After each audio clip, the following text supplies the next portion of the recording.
Okie dokie. What's goody Stratford? What's goody Unico? What's goody Alfredo? Old Dirty, Dara. Can't see right. See people still hyping up David Benavidez. He's going to be a subject of discussion tonight because he's supposedly fighting Caleb Plant, right? And it's pressure on him, yo. You got to look good in that fight. You supposed to be the monster. You can't be no monster if you struggle with a guy that Canelo knocked out. You know what I mean? You're going to wait good up until Canelo knock him out first before you fight him. You better look good. You better make it look easy because you the monster. You know what I'm saying? So we're going to talk about that and how people feel about that. I know Ronnie said, shout out to Ronnie Boy Fresh. He told me yesterday in the Spaces, he has Caleb Plant beating David Benavidez. I want to see how many other people feel that way. It was goody Ruben, was goody Candace. You know what I mean? I personally think it would be hilarious if Caleb Plant won. Not because Caleb's not a good fighter. He's a good fighter. It would be hilarious because so many people spend so much time hyping up David, and you ain't done nothing to warrant the hype that you have. Like, you have not beaten nobody. Your resume is paper thin, but you've been in this division for ages, forever. You know what I mean? So it's pressure on him. Like, he probably figured that because Caleb has been knocked out before, you know what I mean? He don't got nothing to worry about. But you're not Canelo, you know what I mean? You're not Canelo. You're not that dude. So it'll be funny if he go in there and lose. Not saying that he will or won't. I haven't made up my mind yet. But I'm just saying that the only real thing I see about David is that, well, you're bigger than most super middleweights, but that's really it. That you're bigger than most of them, got a little bit more power than they do, but that's really about it. Like, he like a kid, he like a dude, like you trying to fit into them skinny jeans because you don't want to campaign as a light heavyweight. That's really what I see. Because it ain't like you stayed there this whole time having important fights. You ain't been in no important fights. And when you had the chance to be in an important fight, your promoter didn't want to do it. So, you know what I mean? I don't really got no sympathy for David, to be honest with y'all. If he were to lose, I would laugh. Not saying that he will or won't, but if he did, I would laugh. You did all that to stay in this division so you could end up losing this dude anyway. That would be funny. But I want to get people's opinions on this joint. We're also going to talk about Sonny Edwards' upcoming fight this Friday. I believe it's this Friday. He's going to be fighting, whatchamacallit. He's going to be fighting this dude. This is not an easy fight. Felix Alvarado is not an easy fight. You know what I mean? Clash of styles, the boxer versus the puncher. He's under pressure to win that fight because on the other side of Alvarado is all the other money fights. Revisiting the Martinez fight if they can. Potential Bam Rodriguez fight if they could do a unification match. All the fights that will put a lot of bread in Sonny pocket, and all the fights that have a profile is beyond this Alvarado fight. You got to make it through this guy, and this guy, you could argue that he's not a champion, but he might actually be a little better than Julio Cesar Martinez. You know what I mean? He might actually be a little better than that guy. So yeah. We're going to talk about that. We obviously going to talk about this. Everybody hyped to see this. Artur Beterbiev versus Dimitri Bivol. The fight finally has more of a profile. And it's really because of Dimitri more than Artur. Not saying that Artur isn't a great fighter, but in terms of the reason that the fight is a bigger fight now than it was before, it's because of Dimitri. Because Dimitri beat Canelo, because he schooled Zerto Ramirez this past weekend. That's why the fight really has more of a profile now than it did before. It was always a good fight. It was always a great fight. But more people talking about it now because Bivol just running around schooling everybody. Like, that's what he doing. He just running around schooling everybody and making it look easy. So that really lends itself to the fight's profile. And y'all know how I feel about it. I've always had Bivol in this fight because I've always maintained, due to the politics of boxing, this fight is not going to happen quickly. And by the time it does, Artur going to be damn near 40, damn near. So, I still have Dimitri. I've always had Dimitri. Yeah. So I'm gonna open up the chat to the panel, see what everybody talking about. See how they feeling. And we're going to start it off with the Plant versus Benavidez talks. Just how do people feel, who they got winning that fight. We even got a fight date for that joint, which is weird. Like, why did y'all go as far as announcing all that and y'all don't even got a fight date yet? But whatever, man. Supposedly the contracts are signed, so I'm going to assume that they'll figure it out as they go. You know what I mean? Plant backs him up by beating him to the punch and making him miss. Well, we'll see, because one thing about Caleb Plant that I noticed is he does fade down the stretch. He does get tired. You know, he could start off real good. He could probably start off real good, but he does get tired in the later rounds. And David's not really used to going the distance either, so that's the other thing. We're like, bro, who do you even be fighting? Yeah, like, you don't be fighting nobody, man. You don't be fighting nobody. Goody Dan James, Smokey in the building. You know what I mean? That dude don't be fighting nobody. Post this again just in case the first one wasn't no good. Yeah, Plant versus Benavidez. It's a good fight. Interesting. There's something in it for both guys. For me, what the fight tells me is that Plant is more willing to take risks than David, because Plant doesn't necessarily need that fight. You know, he can stay on that PBC diet and not fight nothing. One fight a year, not fight nothing. He could do that, but he went into it. And like I said, I've always noticed that the last 3 or 4 years, it was really Caleb that was pursuing the fight. Not saying that David's scared, but David's team is the one that was like, nah, we gotta wait. Whereas Caleb was the one who was saying, yo, we can do it now. He got a belt, I got a belt, we can do it now. You know, my mic is drunk. It is? I don't know.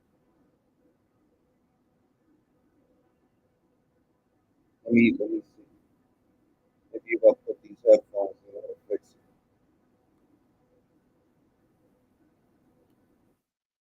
it.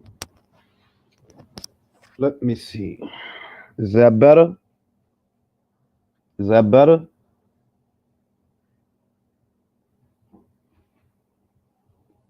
Y'all can hear me? Is that better? All right. Well, yeah, yo, like, yeah, I mean, I've always seen Plant pursuing the fight more than I've always seen Plant pursuing the fight more than David. I didn't really see David. David just talk, man. Like, he just be saying stuff like, because for all the stuff you be going on your interviews and saying, your promoter be saying something else. You know what I mean? Now that's what's going on with David Morrell. David Morrell, before this weekend's fight, was like, yeah, I want Benavidez. But Ronnie Shields is saying, nah, I don't want him chasing Benavidez. It's like, fam, like, what y'all got going on, man? What direction you going in? What are you doing? I was goody JBN. Was goody brunch. Yeah, these headphones is uncomfortable, so I'm about to take this out. Hopefully the mic is working regular. Hey, how the sound now? How is the sound? Is it back to being drunk? How is the sound now? Is the mic drunk still? Cause yeah, man, we gonna get it on. We gonna get into these fights. Bivol versus Beterbiev. Yarde versus Beterbiev. That's another one that I want to get people's thoughts on that. Do they feel that he will do better or worse than Joe Smith Jr. did? Could he upset the apple cart? You know, could he pull an upset on an aging Artur Beterbiev, who's 37 years old, probably gonna be 38? I think he's gonna be 38 next year. Prayers, yeah, man. They let that fight go on too long, man. They let that fight go on way too long. I was saying that when I was I was thinking it when I was watching it, like, yo, he is getting pasted, man. They need to pull him out, but it happens, man. Yarde will do better than Smith, in my opinion. Yeah, I mean, you know, Joe Smith could punch. Has a chin. He does. He good chin. I don't think Anthony Yarde has a better chin than Joe Smith Jr. That's the main thing. But I do think he has better defense than Joe Smith Jr. I do think that. So he might last a little longer. You know, the only thing with Artur is, once again, he's coming off an injury. Once again.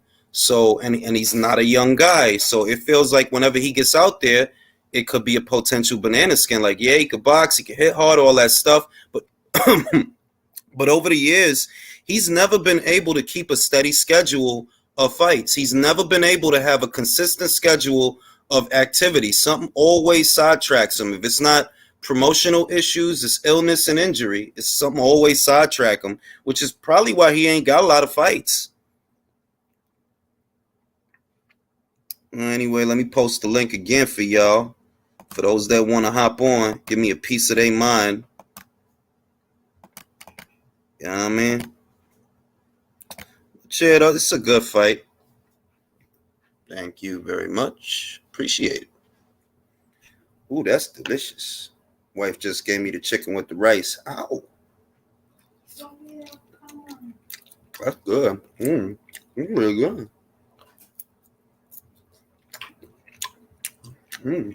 That's delicious. Y'all gonna watch me chew this. This jasmine rice. I don't know. I'm waiting for Shelton. Shelton swore up and down. He swore up and down Bivol was that dude, B. Got my man Julio right here. Julio, what it do, bro? How's it going, man? What you think about Plant and Benavidez? Just what's your initial thoughts about that? Like, who are you leaning towards, and who do you like to win that fight? I mean, well, first of all, how the fuck can you overseason an in-house fight? That's pretty crazy. But I'll probably have to say Plant just based on the experience that he has. I mean, if you look at both of the resumes, both are very light, but at least Plant, he sort of ran away from Canelo for like 36 minutes. So I guess that can count as experience. I think David is he does have some exciting knockouts, but I don't know where this perception comes from that he's like some sort of boogeyman or that he's going to be the guy that is going to beat Canelo at middleweight. I don't know. But I would definitely lean towards Caleb.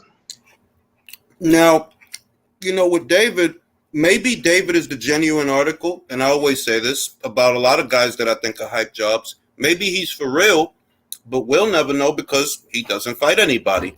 You wait good up until Canelo knocked this man out before you fight him. You're not going to get the same amount of credit that he get. He knocked him out when nobody knocked him out. You coming in after the fact and microwaving that fight. You reheating it. That's all you doing. You could have been did that. And that's why for me, it's like, yeah, it's a good fight. I like it. I might even buy it depending on what's on the undercard. But make no mistake, I'm not going to give you more credit than Canelo. No. JBM, Plant, Benavidez. What you think about that fight? I agree. It's very true. Beautifully said. I mean, couldn't have said it better myself. Quentin, my man Q, I seen the surveys, man. I seen the Alicia Baumgartner, Katie Taylor survey. I am in agreement. If I had to pick which fight I want to see next, it would be that one. Yeah, man, they all great fights. I said it after I posted that poll. I was kind of thinking about it. That's the beauty in women's boxing, is that all four of those fights realistically can happen within the next year. Mm-hmm. And the thing is that because Alicia hasn't fought Choi yet, I don't feel that's going to be next.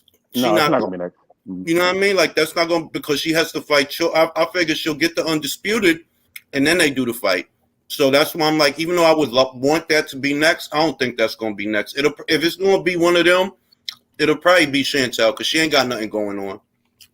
Is this in reference to AB versus Katie Taylor? Mm-hmm. Yeah, I think Katie should a few days ago about it.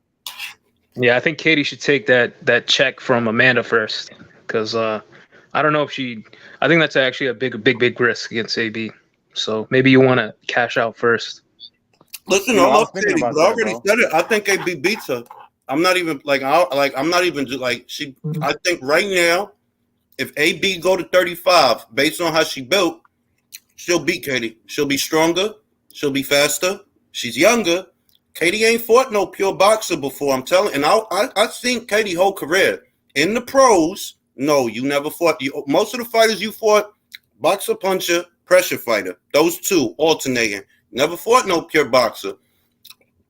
I think Alicia might get her. Mm-hmm. Yeah, I agree with you, man. I think the problem with the Serrano fight, being next, is that she'd have to skip over the undisputed route she's on right now in order to do that fight, because they can only do that fight in the summer. They got to do it before it gets too rainy in Ireland. And what makes Alicia more dangerous is she's a pure boxer with sneaky power. And the Serrano fight, like if they do the Serrano fight, I don't know when they're gonna do that. The purse bid is December 1st, right? So they pushing for that, and it's like if y'all do that fight, say in January, then maybe Amanda will have time to fight Katie in May. You see what I mean? If they do the Erica Cruz fight quick, and she'll beat Erica Cruz, I ain't even worried. Like she'll beat Erica Cruz. Like the style wise, she beats Erica Cruz easy. But if they do it in January or February, right, then Amanda will be free in May to potentially fight Katie in Ireland, because it's my understanding they looking at, I think it's March, around there to do that fight, to fight at Croke Park. AB is another bad fight for Amanda too. It'd be like I I'd love to see that fight so much, bro. Listen, bro, and I ain't trying to be fucked up or nothing, but AB was school Amanda easier than Katie did. I love Amanda. Like I love her so much. I picked her to beat Katie, despite knowing what the actual outcome would be. I mean, I know she wouldn't have won, but yeah, it's just not a good style for her. It's not a good style for her, and you see that a little bit of movement, just a little bit of movement, all the power go away. All you got to do is move a little bit, and she don't punch the same. That girl from Denmark, the last one she fought, all she did was pivot and shift for 10 rounds, and that took the power away. You know, AB could do more than that. You know, she could way more than that. Well, and she's not going to be the only power puncher in the ring. You said in your recap video, bro, she got to plant her feet. If she has to plant her feet to throw her power shots, that's a problem. She can't throw on the move. Yeah, her defense is better too. That's what AB would do in that fight. And two, which is why I think she's a natural. She do a lot of things at once. Like she'll be moving and changing levels at the same time. So it's like you don't even really know where to throw. Basically, like you're not going nowhere to throw because she do a lot of little things at the same time. But I really don't see Serrano versus Baumgartner materializing. I think the Serrano people know. If you look at the picture of them in Puerto Rico, they was in Puerto Rico for the WBO convention like a week ago. Yo, AB got wild size on Amanda. Like she bigger than her. And she's not big at 130. She's really not. She was smaller than both Terry and Mayer. She looked real small next to them. Not to say, and I don't want it to sound like it's rag on Amanda Day. You feel me? I'm just saying that if they fought, I would not pick her to win them fights. I would not. Yeah, Amanda's great. She's just in a bad it's just a bad era because she has AB in front of her in the weight class above her, and then Sky Nicholson below her, and some other great fighters below her as well. Yeah, like she better off, which is why I could live without the second Katie Taylor fight, to be real with you. Like I could live without that, because the good thing about Amanda is if she stays at featherweight and that lineage is there, right, and she's like the one, it give all them girls something to shoot for, someone to fight. So I'm good either way. If they do the rematch, cool. If they don't, and she stay undisputed and she reign undisputed, that's cool too, because that division needs that. It needs a profile.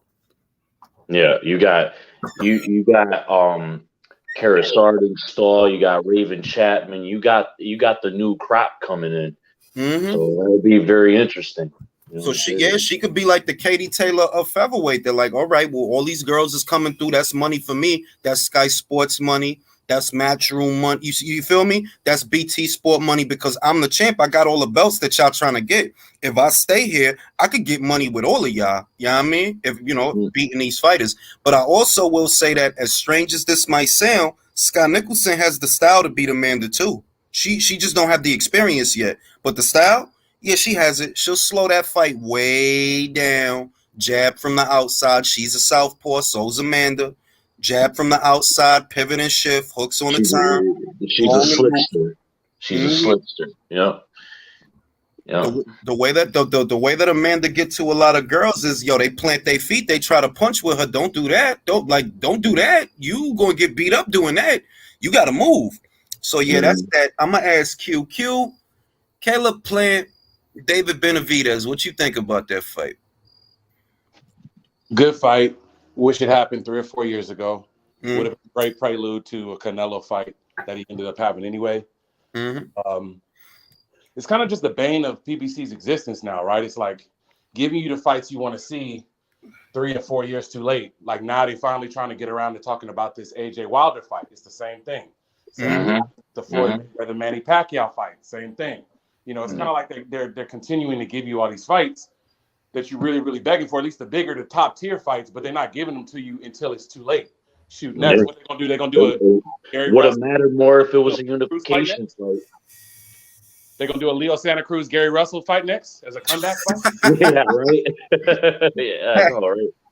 Yeah, Plant Benavidez would have mattered more if it was a unification fight. At this point, it's like I don't really care for it.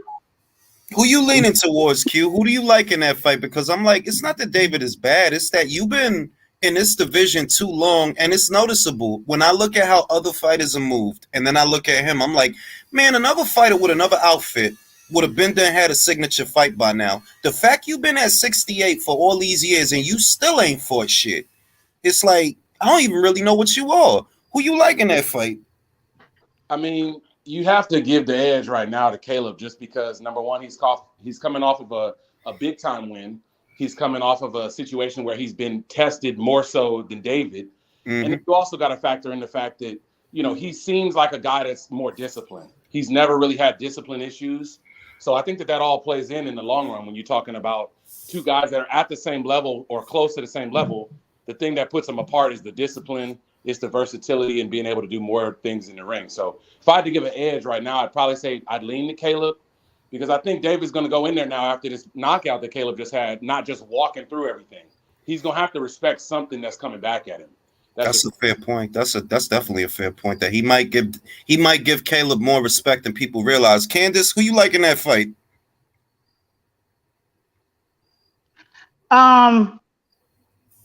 I'm gonna go towards Caleb Plant on this one because, like you said, you said the same thing I was saying. I was like, because Plant just came off a big time knockout, and now PBC, now that they're on the verge of going for sale or gonna have a garage sale, now they're trying to do all these damn fights now. That's a great way to put it. That's a great way to put it. It is a garage sale. Let me go to Leo. Leo ain't say nothing yet. Leo, what you think about that fight? Do you like David or do you like Caleb to win that fight? Can you guys hear me? I can't hear you. Yes. Okay. No, I'm with another microphone. Look, when the Canelo versus Caleb Plant happened, in my personal opinion, that fight was really close to me. I think Caleb Plant was doing really good things there. I don't think everyone else liked it, the fight that Caleb Plant did. But I think Canelo can do that to Caleb Plant from being who he is. But I think David Benavidez fighting Caleb Plant, I think he's going to get exposed about how limited his offensive is. I think I know he's fast. I know he has I think he has punching power. But in terms of IQ to corner a guy like Caleb Plant, I think he's gonna get short. Everybody, it's more people leaning towards Caleb Plant than I anticipated because this is the thing. I know a lot of people like me would like to just basically troll the trolls. Like, yo, if David lose that shit, y'all motherfuckers gonna look stupid as shit hyping this motherfucker up. But it's some serious takes on this shit. Like, there's a lot of people picking Caleb. So you like Caleb for that fight? Yeah, I like Caleb for that fight. Wow. Yeah.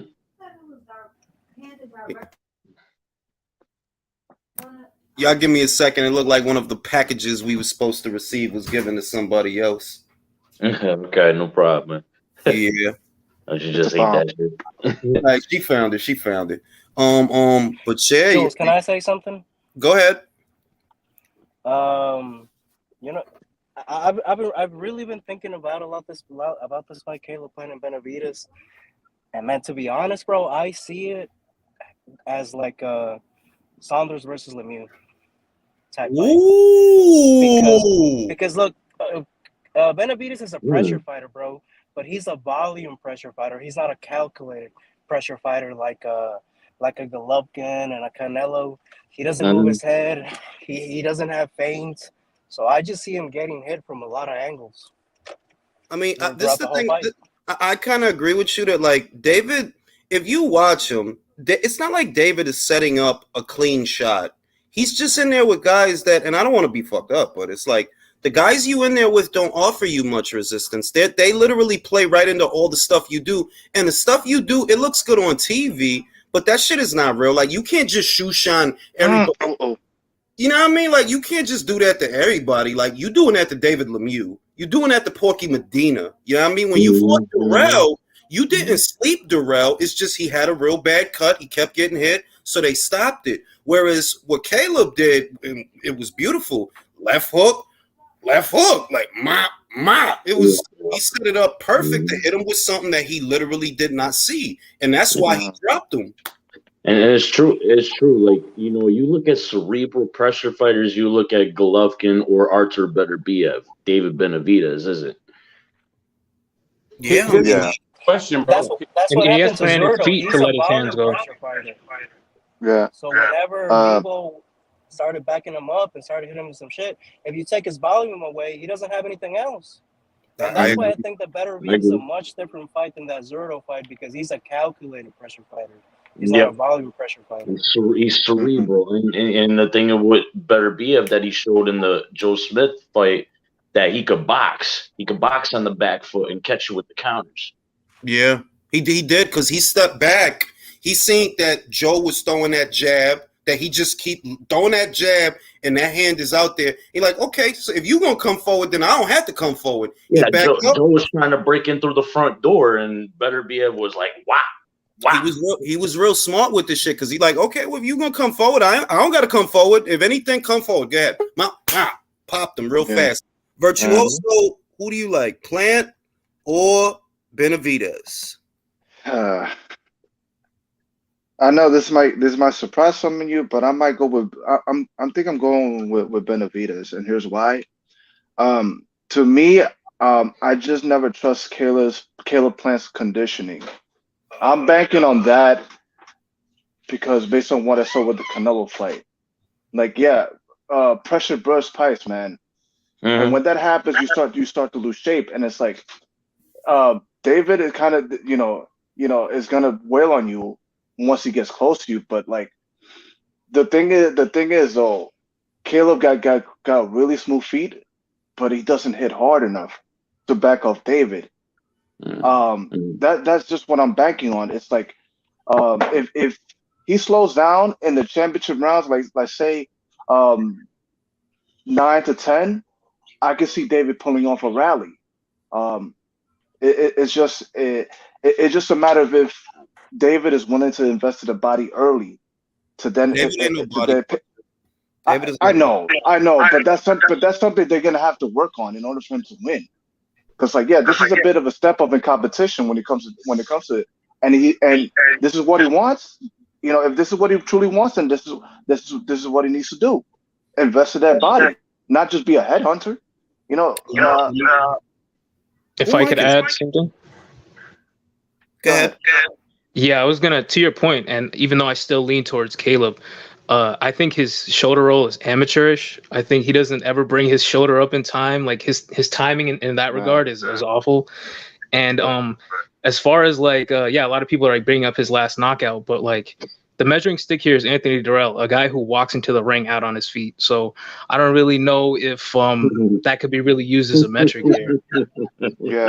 Like Caleb Plant, he's slick. He's slick. Don't get me wrong, he's slick, but he's not elusive enough. He can still get tagged. The point that Virtuoso raised, which is the point I raised at the top of the show, is that I don't actually like Caleb's gas tank. I could see him probably doing very well in the beginning while he's fresh, slipping and rolling and riding a lot of punches in the beginning to the middle. But 8-9, he probably going to get tired. Right, start getting hit. That's why and his style relies on that as well. I picked Benavidez because I believe that's what's going to happen, because Benavidez is going to keep on applying the pressure, and Caleb Plant can only stay away for so long, and that's when Benavidez is going to like try to go in for the kill. Agreed. Let me go to Drew. Drew, who you got winning that fight? Caleb Plant, David Benavidez. I don't be knowing. You know, hey, hold on. Shorty was yelling at me. You know how it is, Drew. When your old lady's yelling at you, you already know how it is. I got the gringo. I got the gringo because David Benavidez don't even have a better resume than Chavez Jr. He don't though. He don't. Being honest, like he has fought no one, which is why I'm like, it would be hilarious if he lost. Because it's like, fam, where is all this hype coming from? Don't tell me y'all hyping up this dude just because y'all hate Canelo, because that's some silly shit. This dude has fought no one. Like, nobody. All you fought was Darrell, bro. And if we going to compare, well, Caleb really knocked out Darrell. It's a knockout. Yeah, they stopped it on cuts, whatever. But he wasn't unconscious with you. He was unconscious with him, so... Here's my question. He would have fought plenty of somebody if he had he signed that Top Rank deal. I'm just saying. I just got a question though, Jules. How long are we gonna be able to see David make 168 comfortably? I think he's on something, bro. I've been saying that. Yeah, exactly. Because it don't make sense for a man that size to continue to make that weight unless you have added help. You know what I mean? And remember what Victor Conte said on Twitter. Victor Conte said that Al Heyman requested that VADA not publish or publicize the results of his fighters' tests. You think he's on that repo? Look how big Zerto looked at 75. Gun there. Zerto looked like a cruiserweight, bro. Like a cruiserweight. Yeah. And so you think Benavidez on that repo? That same drug that's Uzcatecan? Yeah. Honestly, yeah. Because I'm like, it don't make sense. The man won the belt. Remember, he won the belt for the first time in 2017, bro. He has been at this weight for a long time. Like, if you think about everything from 2017 till now and realize Shakur done went from 26 to 30. Now he on his way to 35. The whole time, y'all damn near in the same age group, but you way bigger than him. And the whole time that he been moving up, you've been at 68 the whole time. I'm like, ain't no way, bro. You got help. Ain't no way. Like, you not doing that. Not that, and I'm not. Y'all know I don't give a shit about no pads. As far as I'm concerned, everybody on something. But I'm just saying, like, realistically, ain't no way you really making this for real. You got help, and I don't really know what your punch resistance is like, because who do you be fighting, bro? Who are these people? Tyrone Davis, Ronald Ellis, David Lemieux, fam. Yeah. I was going to say, with Shakur Stevenson, I see him ending his career at 154. Yeah, probably, or welterweight. Probably. I would say 54 is a little bit too high. I would say welterweight before 54, but yeah, you don't have the dimensions for 54 in terms of his height. I think heads are a possibility, but also them two Russians at 175 probably is another reason he won't move up. Yeah, bro, he wants. Who Mike is that? He's not going to be able to make volume like that at 175 either. I don't think. Yeah, honestly, neither David or Caleb show that they have what it takes to make it at 75. Neither of them. I'll tell you right now, I got Callum Smith beating David's ass at 175. Wow. Joe Smith Jr. Really? Callum Smith. Oh yeah. I could see that. That's why they didn't want Jules. That's why they didn't want him at 160. They didn't want him at 168. And I'm gonna tell you why. Because Callum Smith has a jab, and as long as he keep that jab out to bring that right, David liked to be close to the guy. He liked to hook, shoe shine. He liked to be close to the guy. He not no long distance fighter. Callum is tall as shit, bro. He don't need to be right up on you to touch you with different type of punches. And we know he durable. He one of the few ones that went the distance with Canelo. He had a fucked up arm, granted, but he did go the distance. He was never hurt. He was never wobble. He was never on Queer Street. And I think he even stronger at 75. So, yeah, I would take that bet. Callum Smith over Benavidez, I would take that bet. And Callum Smith is a lot more dangerous under Buddy McGirt than he was with Joe Gallagher. Yeah. Jack says, did you hear Southpaw 773 debate? Yeah, I seen that goofy shit, man. I'm just waiting for the blotter to tell me this man was shot. That's all I'm waiting for. Well, my thing on that, Jules, that's what Bill Haney gets. That's what Bill Haney gets, wanting to be LDBC or nothing. Yeah, but it ain't even a Bill Haney shit. He started talking about that girl who in Dia Love. I think that's Devin's girl or whatever, right? That's his girl, right? Right, Drew? Been around. Oh, everybody's been on Devin. Everybody's been on Devin because she's been tossed around by like Soldier Boy and all. No, we don't all been with a joint like that. That's why I'm like, okay, his girl sucked a lot of dick, and what? Maybe she changed. Okay. Maybe. It ain't even that she changed. It's that it's his turn. That's all I see. Oh yeah, she fucked a lot of guys, and now it's Devin's turn. What's your point? You see what I mean? Like, I hope she ain't changed. Leo's right, because the reason that Devin got with her because of her reputation.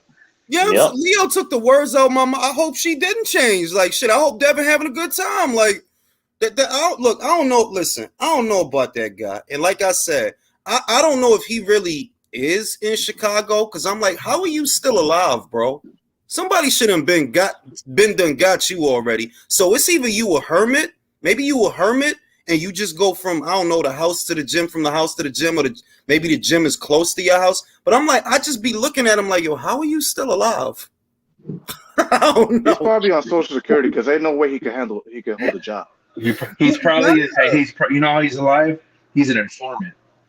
Gotta be. Yo, I look, Chicago, one of the most dangerous cities in America. It really is. And I'm like, yo, the way you be acting, and how many people get shot in your city that you not that, yeah, it's like, yo, I don't believe you this and that. I believe you a hermit. Like you probably just go from A to B and A to B and A to B, and you probably really be at A most of the time. Cause I'm like, it ain't nothing to get shot in Chicago, bro. How are you still alive? Like it don't make sense. And then he be saying he be going to LA. I'm like, I know you not going to LA talking to them essays like that. I know you not, like, fam, that will blow your, like, you know what I mean? I'm like, but as soon as he starts putting LAX, he's gone. Yeah, like he might be beefing with stormtroopers. They'll blow your head off just by looking at him for all funny. Yo, Tyrese says she like a good used car. Now a Honda with two. Yo, I'm just saying, let me ask you a question. Would you rather she know what she doing from experience, or she don't know what she doing? It's simple. I ain't like, man, y'all need to leave Devin alone, man. Let that young man live his life. Ain't nothing wrong with that. Like, Joint got some experience. That's all right. She got a good resume, and she know different things, and that's all right. Ain't nothing wrong with that. Like, Devin, do your thing. Like, but as far as that character, I don't know, man. I'm just, like I said, I'm just waiting, because ain't no way you're not going to tell me you be talking to them essays like that in East Los. They'll blow you. Like, come on. And back to the Devin thing, though, B, I never liked dudes that said, well, I had her too. Like, that you couldn't keep her, bro. That's some gay shit. Yeah, like why you were. It ain't, you know what it is, Drew? If you be like, if you understand this, I'm sure y'all all do too. If you out there, the joints that you running into out there too, what you think they doing? Bible study? Like, nah, you out there, right? They doing what people do when they be out there. So it's like, what you shaming her for? And everybody and I'm next, my turn. It's like that clip song. Yeah, you too. Everybody meet Mr. Me Too. Yeah, like oh, she been around. Well, what the fuck you want? Like, what you want? Like I don't know, like one of them like Greek virgins or something like that. That, you know, like that you sacrificed to Apollo or some shit. Like what? Like what? Yeah, I don't understand motherfuckers, man. I don't have to neither. I don't understand motherfuckers. Worry about your own joint, because at least his joint been around, but it ain't like he trying to marry the joint or nothing, right? Exactly. That ain't wifey material. That's just a little fun. Dash. That's it. Yeah, like, you know what I mean? Like, I don't. But that dude, like, sooner or later, somebody gonna get him. Somebody gonna get tired. Somebody just gonna be like, man, ain't nobody gonna miss this guy. They ain't even gonna put him on a t-shirt, because who gonna miss him? Nobody. Who gonna wear a t-shirt? Nobody. Ain't nobody gonna miss you, bro. They gonna get you sooner or later. They gonna get you. Yeah, that's true, man. Mm-hmm. Yeah, like, you know what I mean? What you looking for?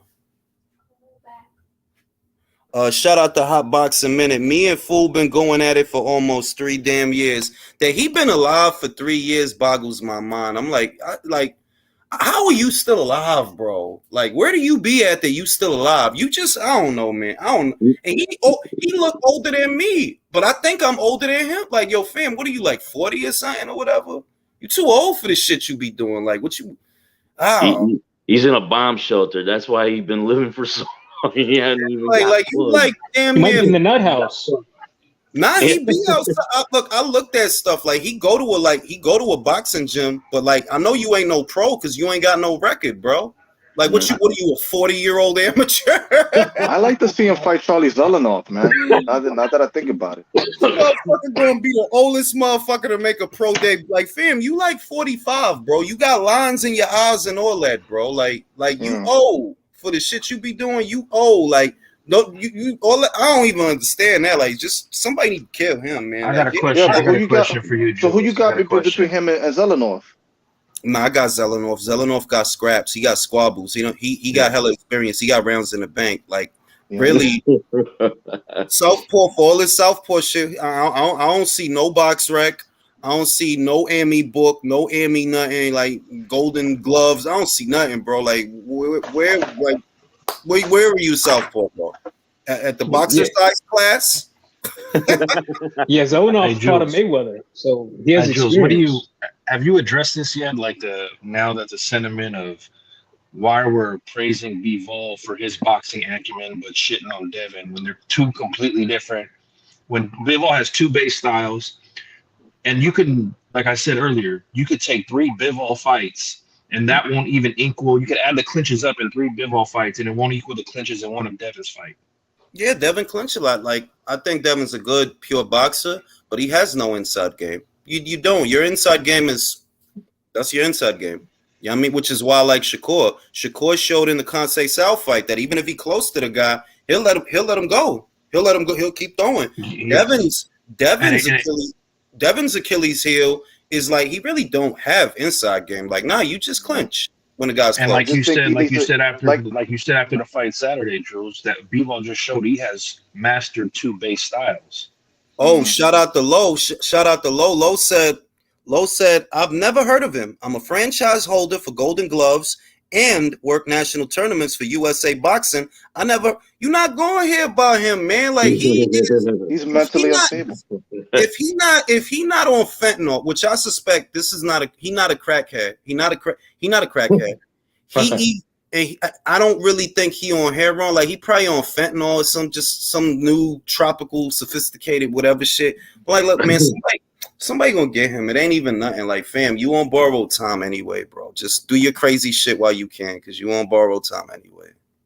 I done seen this shit play out too many times. Like, you retarded, fam. Maybe you have a death wish, but you'll get your wish, But I just want to ask, you think Devin can add a voice to that training camp, and that can help him with that? Take the face of Nah, because to be real with you, it's like what the fighters do almost seems to come from inside of them. You feel me?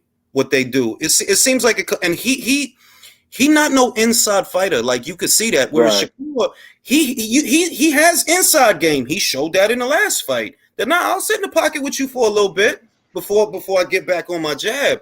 Devin is not going to be that, and he's very vulnerable on the inside. I don't complain about the clinching because I'm like, fam, what are you going to get upset every time there's a clinch? Do you watch boxing? Yeah, I mean, like, that's why I don't get upset about that. I'm like, yeah, sometimes the guy holds. Klitschko used to do it. Sometimes Floyd used to do it. It is what it is. You know what I mean? Like, I'm not as long as it's not ridiculous. And with Devin, I don't think it's ridiculous. I don't see a ridiculous excessive amount of clinching. Honestly, I don't. It's not ridiculous. It's borderline. I would say it is. It's to that point. I would say Devin's clinching can be borderline annoying depending on who he's fighting. That's about it. But you can tell, Jules. Based on his instincts, he's going to resort to that. Yeah, but you can tell Shakur has worked on that inside game with Crawford and Andre Ward. Well, it's not even. I think Shakur. It's already in him.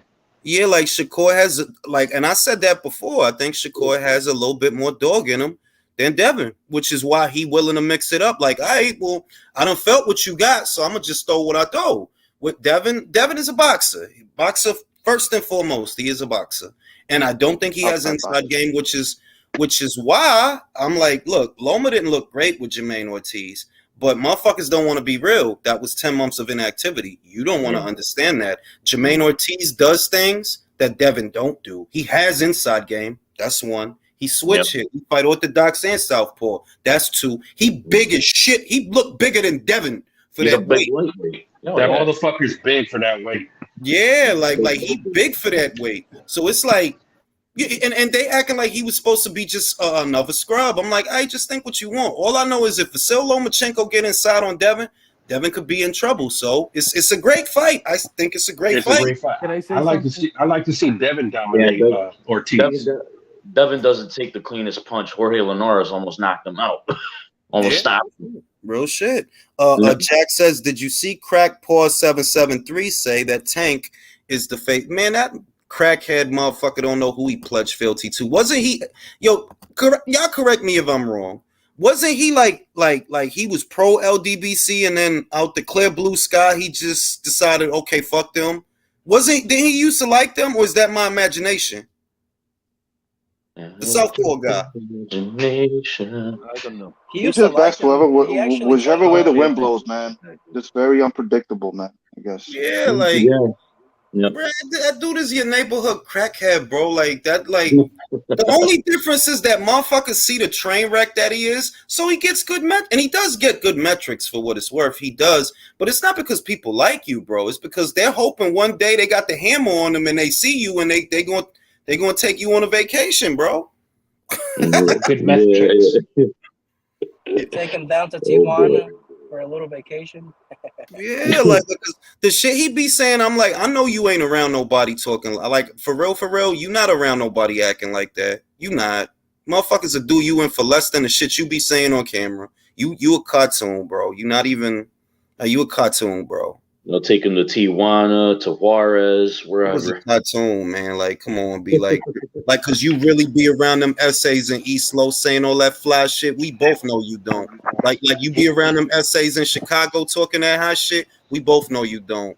Like, come on, be like. He like the dude that called in the Coach Malachi show saying, "Pull up. I got smoke for you. I got pistols." That dude is an internet character, bro. Like, you're not even a real person to me. Like, he's got to be at a state where there's really not that many Mexicans, bro. Because in Chicago, there's plenty of Mexicans. So he's got to be in a state where there's not many Mexicans, bro. O lo que yo estoy diciendo, a lo mejor ese tipo siempre está en su casa y que cuando no está en su casa se va para el gimnasio, but he don't be outside, ¿me entiendes? Que tú no estás en la calle where, okay, somebody passing by might recognize you because you actually do have good metrics. And when you do have good metrics, yeah, people start to recognize you. You don't be nowhere. Like, you don't be nowhere, bro. Like, motherfuckers, all that crazy shit you be saying, I'm pretty sure you don't be nowhere. Like, you don't be around them essays in East Los. I know that. You don't. If he even, I don't even know where he is. Is he in Chicago or is he in LA? Because he says both. He's in San Francisco, I think. Motherfucker probably in Portland, Oregon. Probably in Portland, Oregon, talking all that crazy shit. I'm like, man, that dude is a cartoon, man. Like, that shit is not even. Got good bath salts over there. Yeah, where he probably on bath salts or some shit. He probably in Florida or some shit. Like, he's on Sherm. Yo, Sherm. He's in Chicangelis. But yeah, yo, like it's not like I seen that whole thing. I seen what he was doing to Bill. I seen what he was doing to Devin. I'm like, bro, that dude is anything for clout. Anything for clout. Like, you're fucking. Come on, B. Like, you're not even worth printing on a t-shirt, bro. Like, come on, B. Shit is childish. Now I'm gonna move on from that. Let's talk about this fight right here. Is this guy potential banana skins? Jesus Christ. 4 rounds. I fucking look like Rasputin. 4 rounds, baby. Jesus. It looks like a younger Saruman. Yo, he looked like Rasputin. Leo, do you view first question: do you think Yarde can do better than Joe Smith Jr.?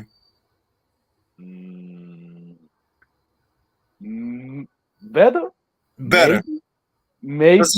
I think lasts longer. Yeah. He might, but are you saying if he can last 3 rounds or more? Yeah. I think he can last 3 rounds. If he can stay on the outside. So I get the sense, Leo, that you don't really view Anthony as a potential banana skin. Am I right to assume that? Yeah. If you didn't get Sergey Kovalev in that fight, you're not beating this guy. Sorry. Okay. Let me go to Julio. Julio, Anthony Yarde, do you think he does a little better than Joe Smith Jr. did? Wow, Whoopi Goldberg versus Keanu Reeves. I do think he does better, just based on athleticism, and that he probably won't. He's a counterpuncher, so he's not going to just rush Beterbiev. So I think he'll last a little longer, but he'll still get stopped. All right, let me go to JBN. JBN, how you see this fight, bro? You think he does a little better than Joe Smith Jr. or just the same old shit? All right, let me go to Q then. Q. I agree. Anthony Yarde, Artur Beterbiev. How you see that joint? Yeah, man, I think he definitely can do a little bit better than Joe Smith. I mean, just off the simple fact that he's seen the fight. He was there in person. He's seen the fight. He's seen what Joe was trying to employ. And if he's smart, he realizes that what Joe was trying to do doesn't work. So you got to try something different. I mean, Anthony's not a bad fighter. I don't think he makes great adjustments, but I definitely think he can last about 5 or 6 rounds for sure. Just off the fact that he's more athletic. He's more versatile. He's a more, what would you call it? He's a more diverse puncher, right? He throws punches from different angles.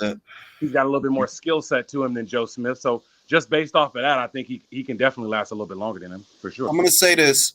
I believe that Anthony has the right style for the job, actually, which a lot of people probably won't agree with. He's a boxer puncher. He works off the counter. What you need to do to a pressure fighter, counter him. That's what you need to do. And he has the right style. You don't have the right experience, though. You have not. The best guy you fought beat you. You see, you feel me? And at domestic level, you got outboxed by a jab. Lyndon Arthur, he was schooling you with one hand, basically, because the right hand, I think the right hand was hurt. He was schooling you with a jab. So even if you do got the right style, you C tier, maybe B minus tier with that style. Whereas Artur, he's either B plus or A minus. Like he's above you. The thing about that style, I think that's why having that Buatsi fight would have been key. That would have helped him a lot. Whether he wins the fight or Buatsi wins the fight, that helps one or the other one. Whichever one wins that fight, that helps him in that kind of a matchup, because they will have experienced that next tier, that next level of of competition before you fight somebody that's as experienced as Artur. I agree. Yeah. And I don't think that the boxer puncher affects the pressure fighter as much if he's a calculated pressure fighter, though, because he's not just rushing in trying to hit you with whatever. He's calculating you. He's opening you up. So it affects. I think the pure boxer. The pure boxer affects or the boxer puncher affects a pressure fighter more if he's a volume pressure fighter, because like I said, if you take his volume away, he's nothing. He really ain't shit. If you take that volume away, he ain't shit. And it is and true. And on top of that, Anthony Yarde gets tired later versus a guy who presses the action. It's very bad. Agreed. And he doesn't throw a lot though. He throws single punches. Like it's not like he go out there and he put 2, 3, 4 punches together. He really just throw 1 or 2 punches at a time because he working off the counter. If you doing that, like, I mean, the only thing I'll say is, look, I don't think it's gonna end as quickly as the Joe Smith Jr. fight. Can we agree on that? Well, yeah, because you know why? Remember, Joe went with the game plan. Let me just rush this motherfucker, see what's up. Anthony's not going to do that. Yeah, he's not going to do that. Yeah, he's not going to run up on Andrei Arlovsky and just try to throw blows with him. Exactly. Joe had to do that because he's limited. I think Yarde has a few more tools. Joe ain't going to win no goddamn boxing match. Yeah, I mean, For me, the problem with Anthony Yarde is guard. If you really think you're gonna beat this guy with a Philly shell, he's gonna punch you in the back of the head and it's gonna be over. Yeah. Honestly, yeah. Like it'll be a temple shot probably that takes him out because he's gonna try to roll it, and it'll just graze his head, and he'll go out. Yeah. I say the same thing about Caleb Plant. I don't like his gas tank, man. Heavy arms is not gonna go 12 rounds with Beterbiev, a guy who's high volume, good gas tank, relentless pressure. I'm sorry, and it's like he leaves his head open. All them guys that use the shell do that because they don't lean back. They roll the punch, right? But they still kind of there. Whereas when Floyd used to roll a punch, he wouldn't just roll the shoulder. He would move his torso too. He would kind of lean back and protect his head and keep it off the line. These guys would just bring their shoulder up like, bro, your temple is still right there, bro. That's why. Yeah, it's that Mayweather had impeccable reflexes, man. And timing. Like you can like see the Caleb's punch problem is that he doesn't bring his shoulder up. it. He doesn't bring his shoulder up in time to like catch the punch. So he'll get clipped. Doesn't move his head. If you look at Caleb at the fight, his forehead be all marked up. I'm like, fam, if you was rolling punches off the shoulder, why is your forehead all marked up? That's the bruises should be somewhere else. Maybe they should be on your shoulder or your shoulder blade, from rolling the punches. That some of them sail to the back. But his forehead be all marked up. Like if you was rolling punches, bro, I don't know, man. So we gonna move on. Kind of big though. Like his head is kind of like pumpkin shape. Yeah, he do got a long ass head though. So we gonna move on from that then, and we gonna go over here to this. You got one in the fight. I got Bivol. I got Bivol. Who got Beterbiev is what I want to know. I have Beterbiev. All right, talk to me. Everything that you said, I've heard your comments before on your last one. Everything you said is true. But I think that Beterbiev he's never struggled with boxers. I think he has shown he is the fighter that's shown more vulnerabilities, and that he's a fighter that has lost more rounds. Because like the crazy thing about Bivol is the motherfucker's not losing rounds. He's on a Shakur shit. But I don't know why, man. But I think Beterbiev, the leg, he is older, but he's never struggled against legs. Even when he was younger, he never struggled against legs. How many legs? But see, that's the thing. In the pros, because this is what I go off of. I don't go off the Emmys because that's 3 rounds, and he was a much younger man then. So I don't go off that. In the pros, I'm like, you fought 2. Let's being honest. Marcus Brown is actually pretty good. He just doesn't take the best punch, but he is pretty good, and he did last a lot longer than Joe. He did, even though he the one that has no chin. He lasted a lot longer than Joe, so we got to give him that. But even Marcus, like those guys don't do the little things that Bivol do for me. Marcus chose to spend the whole fight on the back foot and moving lateral. In other words, you chose to play keep away all night. You didn't do I'm gonna be here and I'm here and I'm here and I'm here. I'm not gonna be way out there. I'm gonna be right here with you. And when you throw something, I'm gonna slip it, counter, slip it. The same shit he did to Zerto. That you ain't gonna have to find me. I'm gonna be with you. I'm gonna be with you. I'm gonna be in front of you. But you ain't gonna have to find me though. And that's why Artur beats the boxers that he does, like Bozdik and Marcus. They're like, y'all way out there. Y'all making him chase you. I mean, you can't do that with him. You gotta low key. Back you him up. Stay your ground a little back bit. him up. You gotta back him up. You gotta step down. And I think what's interesting about this fight is that Bivol has shown that he can be a pressure fighter, and I think Beterbiev has shown that he can be a boxer too. Yeah, it's nuts, bro. Because like I said in the Joe Smith Jr. fight, he was coming forward. Like, I don't gotta come forward. You coming forward, right? All right, move. Counter right hand over the jab. And that took him right out. This is going to surprise people. This is going to be a fight of adjustments and who can control the range the best. Yeah. Speaking of range, in which case, does Bivol have longer reach than Beterbiev? Yes, and he's faster. Yeah. That's. I mean, Beterbiev is going to have to leave his feet to get close to him and leap in with shots, man. How much better is Bivol than Bozdik was at the time that they fought? Wait, honestly, if he's drastically better, then Bivol has a whole lot better chance. He was already a world champion when Bozdik beat Stevenson. But the thing with Bozdik don't move this. Bozdik, the way he don't like he's more classic Eastern European. Yeah, like he don't slip punches. He move his legs to get out of the way. He hold the guard and move his legs to get out of the way of the punch. Bivol move all that, like he move his torso, he move his head. He come in at a slight crouch sometimes. Like he do a lot of little. I wouldn't even compare Vosdick to Bivol. Same kind of base style in some ways, but this has always been very static. Bivol is more fluid. No, you're exactly right. They have like that Eastern European style, but Bivol has added Western elements, like you mentioned. Bivol moves like he listens. Bivol moves like he listens to that Dominican singer Juan Luis Carrera. I mean, yeah, he got more rhythm. He got more rhythm to his head, his shoulders, the way he moves. Like he has that Eastern European style, and I said this on on Beast's channel in live, last Saturday. He's very fluid, man. He's like water.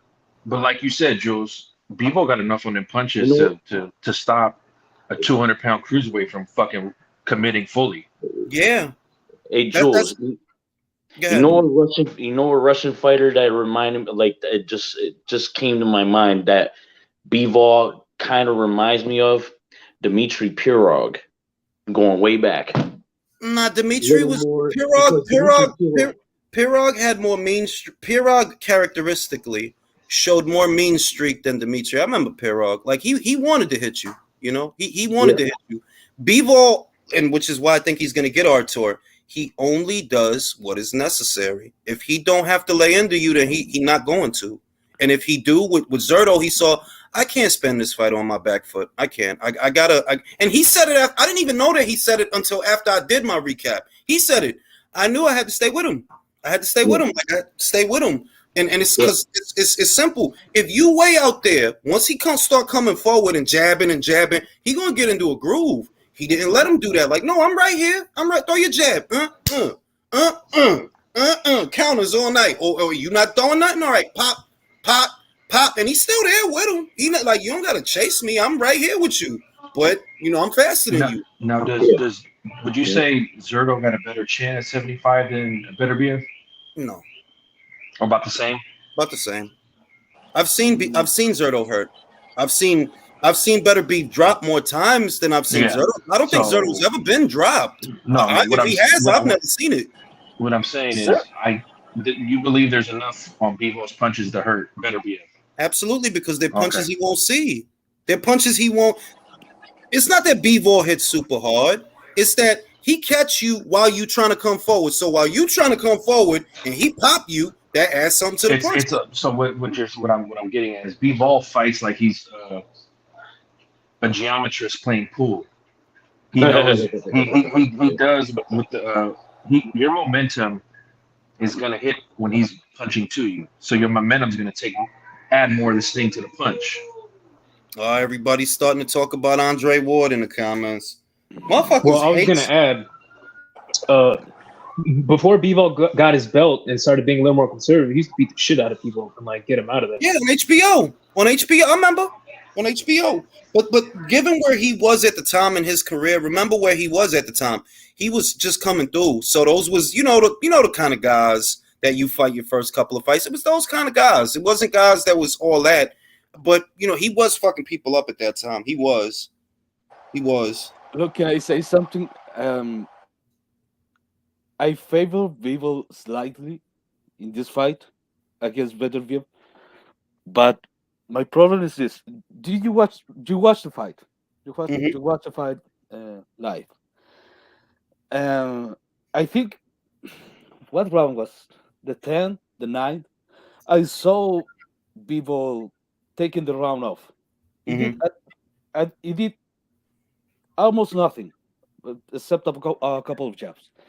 And I saw Bivol getting on the ropes, circling the ring, and Zurdo was getting in there, but he wasn't connecting anything clean. Bivol defense was still, it always does, impeccable. But it gets me a little bit nervous. If Bivol does that, it takes maybe 20, 30 seconds of the round off, maybe resting, maybe looking for a counter punch chance. But against Beterbiev, I don't think that's the right answer. Even if you are partially blocking those punches, if he goes underneath your guard, if he goes underneath your elbows, you're gonna feel that, especially in the beginning of the fight. And Beterbiev, he goes to the body, and he doesn't need to hit you clean. It's not like Zurdo. Zurdo doesn't go for the liver, doesn't go for the soft areas. He goes for the stomach. I don't know if you notice. No, yeah. He goes for under the elbow when he throws the bodies. He tries to get it under the elbow. Yeah, or but right here. It doesn't commonly does that. Zurdo goes most of the time for the middle when he goes for the body. Beterbiev goes for the soft areas, and I don't know if you're gonna be quick enough and precise enough to catch the shot with the elbow. I mean, Bivol. I don't know if you're gonna get the dexterity to do that in the middle of the fight. I think you're gonna partially block it, but he's gonna feel it. I don't think it's gonna be that easy with Zurdo with Beterbiev, because Beterbiev most likely, if he catches clean one time, it's gonna hurt him. It is gonna hurt. Even if he decided to do what Canelo does and punch the guy in the arms, that's gonna fucking hurt. Yeah. That's gonna Canelo had the right game plan. He just didn't have the size and the power to affect it. But throwing punches from angles, hit him in the shoulders, hit him in the neck, hit him in the stomach, just break him down. And that's why it's effective for him at 168, because he does have the power to break guys down like that at 168. But not 75. Let me shout out. Shout out to Martin Munoz. Appreciate the Cash App donation. Shout out to One Foot at the Door. Appreciate the super chat. Appreciate it. Go ahead. In these last two fights, Bivol's shown that he takes what you do best and uses it against you. He did that with Canelo, doing Canelo's game plan on the ropes after a while, and then he's the one that pressed and pressured Zurdo. But Canelo didn't have the power, though, to well, really that's not what I'm saying. I'm saying he'll take what you do and do it to you. I'll say this. Look, those two guys have two base styles between them. They do. Artur Beterbiev more often than not is a boxer, is a pressure guy. That's more often than not, that's what he is. In the Smith fight, he showed I could box a little, I could move a little. But for me, the deciding factor is, okay, who's got better reflexes?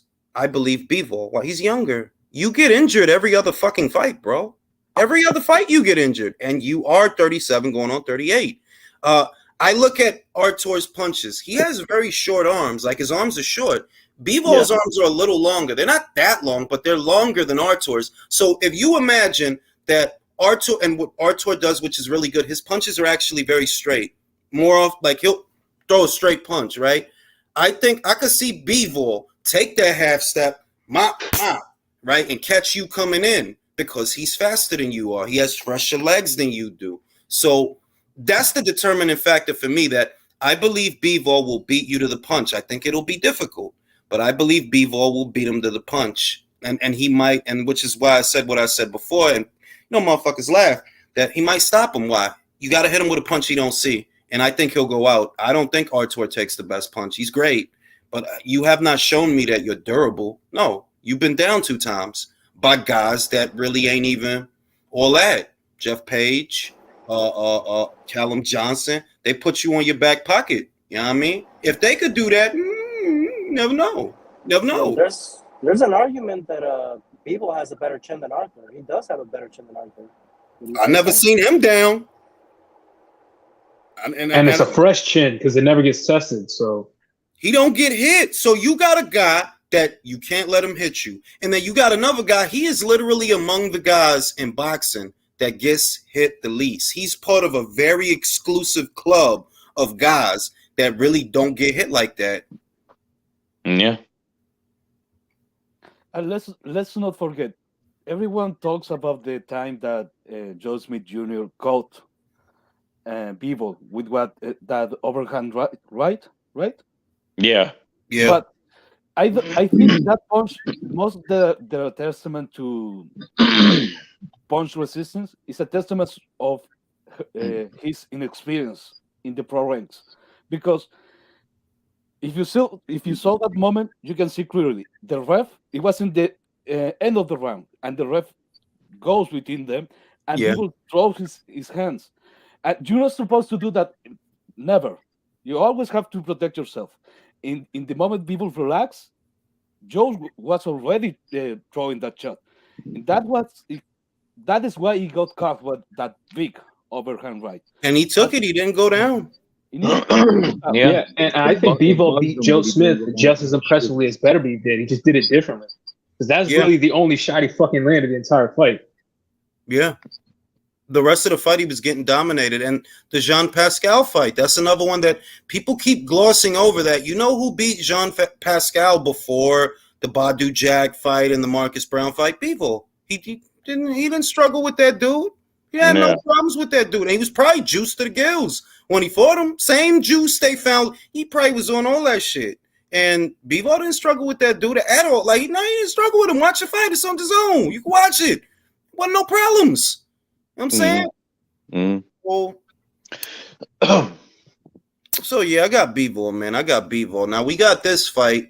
We got this fight coming up.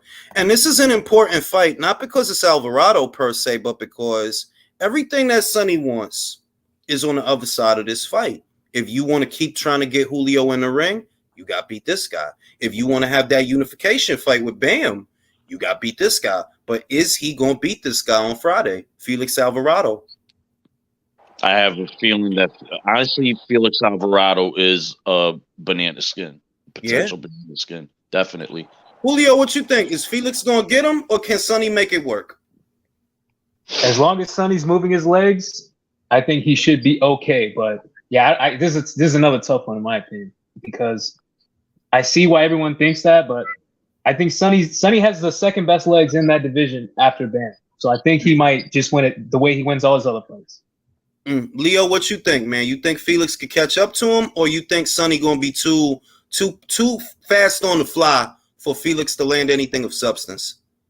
I think Sonny can do that, but it's going to be close. I think Sonny is going to take punishment in that fight. It's going to be razor sharp decision for Sonny. Let me say this. I believe I picked Felix Alvarado because styles make fights, and usually the pressure fighter, you will give the pure boxer a lot of trouble, and usually they'll come out on top. So I have Alvarado winning the fight. All right. What about you, JBN? Who you got winning that fight, man? JBN? I think it'll be a close fight, but I'm going with Sonny, man. I think he can pull it out, but it'll be a close fight. Remember, y'all. See maybe like a controversial win, maybe. I don't know. Remember, y'all. Sonny is a fucking Capricorn. Like, motherfuckers tend to forget that. That motherfucker's a Capricorn. We are with shit. We will figure it out, bro. We will. Wait, aren't you a Capricorn, Julius? Yeah, right. Oh yeah. All right. He's a fucking Capricorn, all right? That's why I'm like, I understand that styles make fights, but one thing that people tend to forget, don't forget about the levels. The levels are important. That, like, let's say you got, for example, let's say you got a B- pressure fighter and a B+ pure boxer, right? Because that pure boxer is a B+, he's still in a higher bracket than you. Now, you might give him problems because pressure fighters always give pure boxers problems, but he might figure it out and work it out because he's a B+ and you're a B-, or he's an A- and you're like a B or a B-. You see what I mean? The levels matter too. You know what I mean? True. Like remember when Angulo fought fucking Lara? Everybody like Angulo, everybody know Angulo is, come on, it's Angulo, bro. But he did give Lara problems. You know what I'm saying? He did drop it. Yeah. There. So, you know what I mean? Yep. Pero Angulo. I remember that. Perro. El culo. Angulo. Angulo con el culo. You know what I'm saying? So I think we covered all those bases. Now we're just gonna talk shit, you know. Everybody all high on. I'm sick of this fake Benavidez, these fake ass Benavidez fans. I really am. Y'all motherfuckers don't like Benavidez. All right, stop lying. Benavidez. Motherfuckers don't even like Benavidez. Fuck Benavidez. Benavidez Senior too, bro. Yeah, like y'all don't even like Benavidez. Y'all just started that suck ass shit because y'all still mad Canelo made you feel like you don't matter. That's why the whole shit is being mad at Canelo that he made Heyman look like he just an option. Yeah, you just an option, bro. The shit you got, I could get that shit anywhere. I'm the money. It ain't that you got money. It's that I bring money. I generate money. And I don't fucking need your fighters. Sorry. Y'all need to go do something. Go do something. Canelo fucking chucked Al Heyman like a fucking $2 hoe. Yeah, like the offer was dog shit. It's just a couple mediocre middleweights and a welterweight. That was their offer. Yeah. Yo, Fuck but outta you here. you know what killed me, Julio? These the same idiots that really believe that Al was trying to make the fight with Bud, overlooking. You do realize Al offered Canelo Errol. Do realize that, right? So how committed was Al to making a Crawford fight if he just offered Errol to Canelo? Yeah. Nothing at all. Man, Canelo would have ripped that dude's head off, bro. He already beat up one drunk. So You know, they fucking they lucky that Canelo didn't want to hurt that guy. Because I would have loved every minute of that. I would have loved. Oh God, I would have loved it. Like y'all been hyping this. Y'all said I seen a couple of you motherfuckers say that he would beat Canelo. It's showtime. You know what I'm saying? Showtime. Fucking motherfucker. I wish he would have took the goddamn fight. He would have been ruined after that. He would have beat him up more than that Ferrari car crash. Bro, he would have wished he was still in that Ferrari. that's crazy, yo. But real shit, I'm like, yo, it's that the arguments like, and that's why I really try now. I just completely ignore and scroll past and when people try to at me, I try not to even argue anymore on social media because I'm like, fam, I'm not about to talk to your retarded ass. The shit you saying is stupid. Like I got a dude, he arguing with somebody else about Canelo swerve Benavidez to fight Bivol, you fucking idiot. To fight Bivol. You haven't realized yet who the better fighter is? It's Bivol, in case you haven't realized that yet. So how you figure that fighting Bivol is a cherry? Maybe you need to stop living in that bubble that you in. Like these Heyman guys don't fight nobody. Like I'm not capping, that's facts. David Benavidez has been at super middleweight forever. What is his best win? And it's even more hilarious that they said that Canelo tried to duck Charlo and Benavidez for a cruiserweight and a Lunga Makabu. My God, the dude you hyping up Charlo went life or death with Montiel. You just seen Adames go in there and beat the fucking shit out of that same Montiel at the same weight.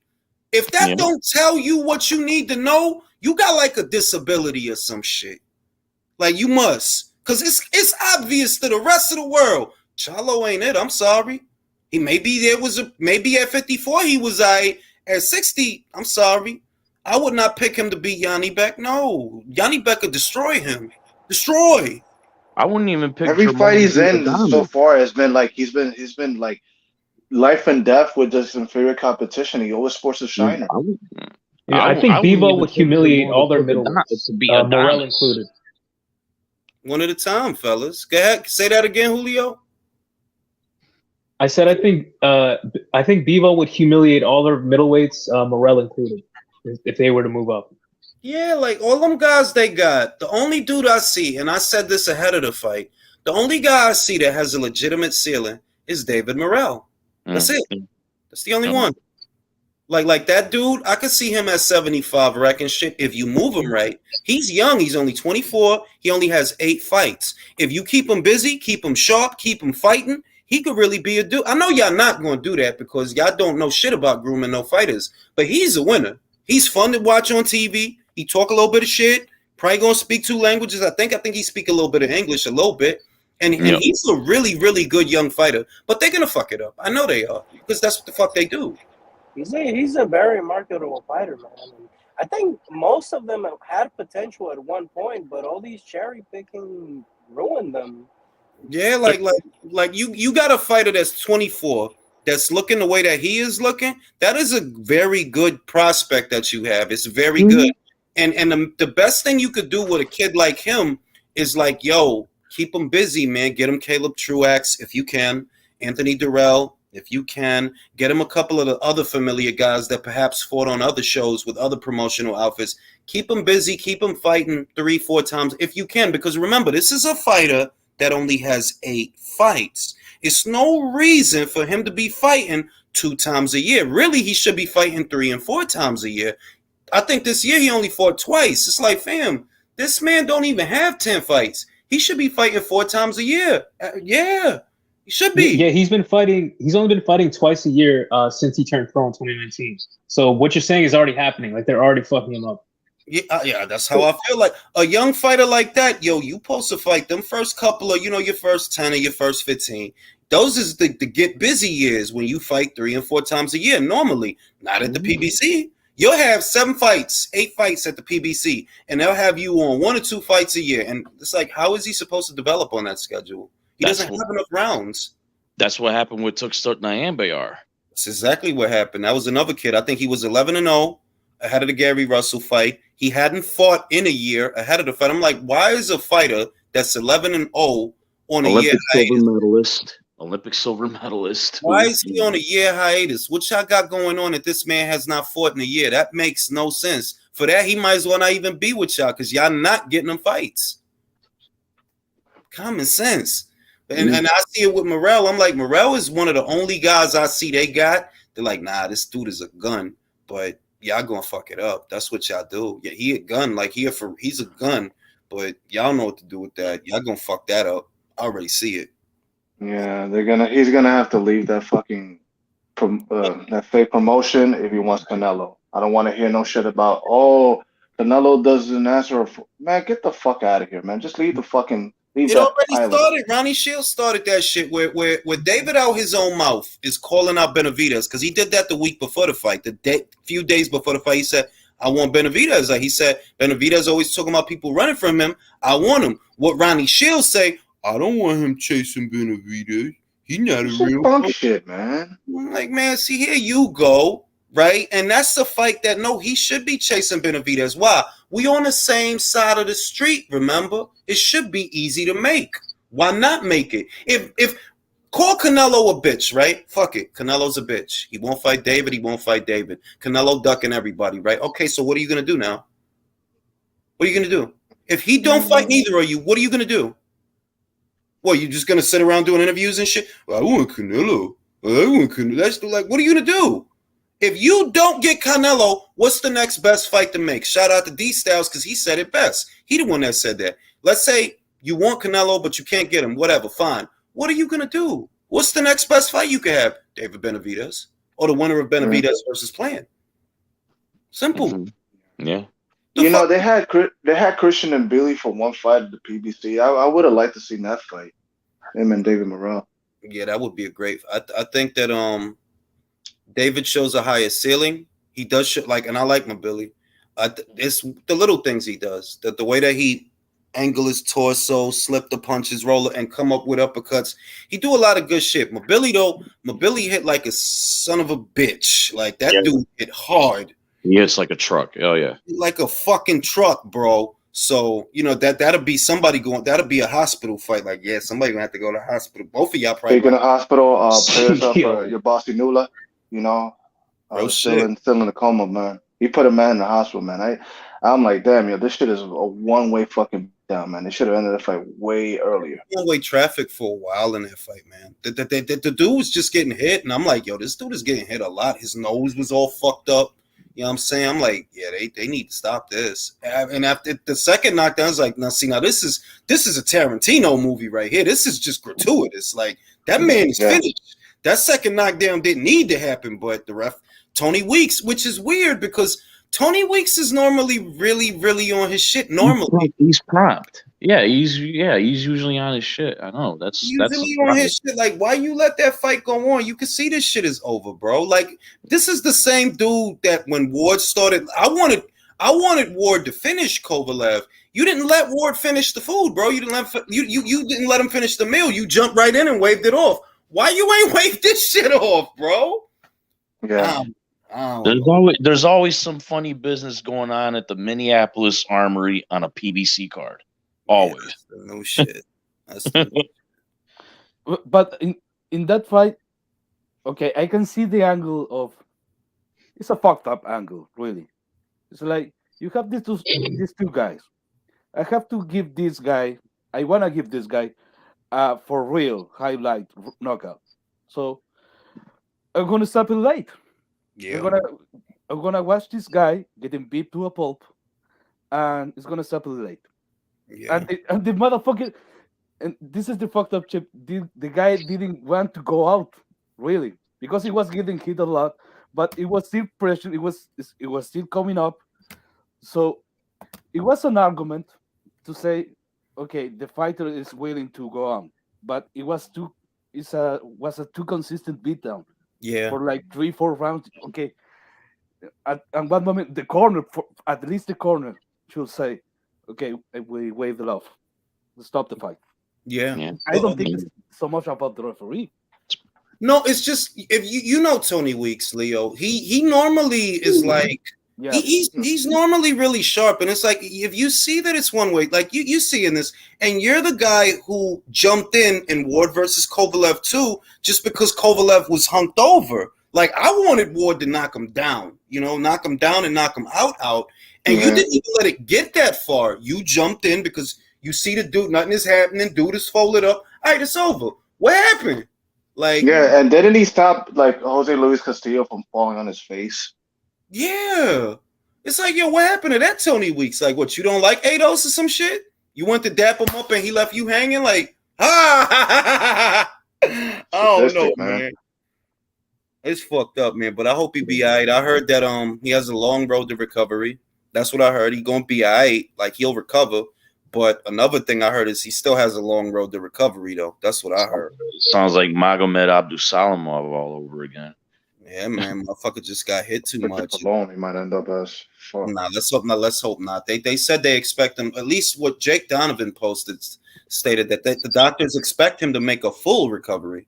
So I mean, I'm gonna assume that full recovery means he has all his faculties. You know what I mean? I'm gonna assume. I don't know. I'm not a fucking doctor. I don't know. Yeah, I mean, man, that was brutal. What happened to that poor guy? I mean, Morrell even helped him back to his corner and was holding him up. I mean, yeah, he was messed up. He was messed up, man. He was. That's the sport. That's the nature of the beast. Like I'm like Tony Weeks doesn't usually allow it to go on for that. Like he's really usually sharp. I could see Steve Willis a little bit back in the day, Steve Smoger, but Tony Weeks, you let it go on for that long? Why, bro? You trying to get this guy killed? Yeah. I don't know. I wonder how how it's gonna affect David Morrell's psyche because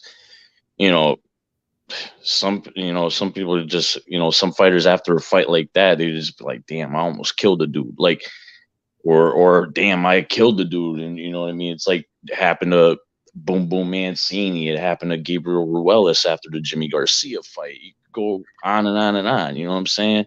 Yeah, but look at the lady that and I know she didn't mean to do that. Marie Pierre Huel, right? There's a Potter girl that died, I believe it was in 2020, 2021.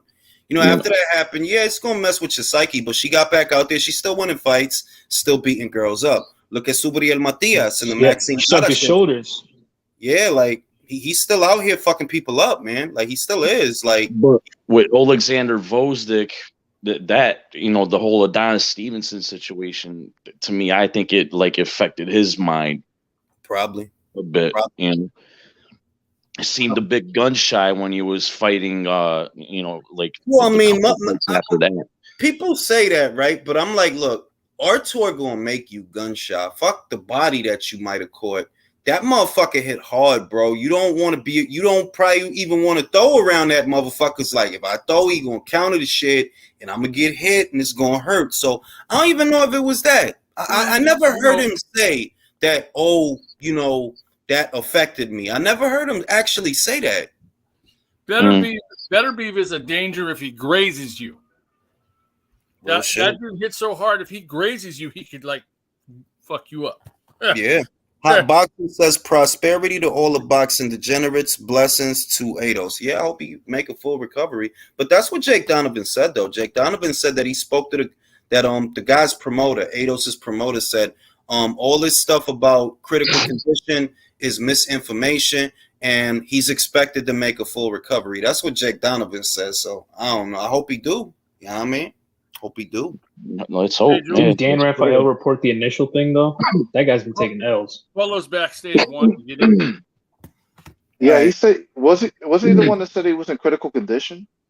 Bro, Dan is the one that said Triller is out of boxing only for Triller to announce a boxing match.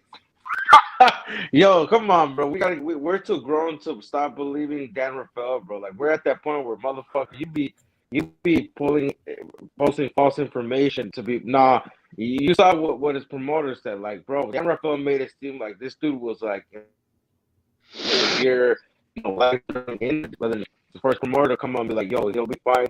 He'll be under observation, just to, typical protocol, just to make sure that nothing is, wrong up there. So, yeah, it seems like he'll be fine. It's just he has a long way to recover. Yeah, like Dan is the one. We should. I was gonna say we should feed Dan fake sources to see what he'd run.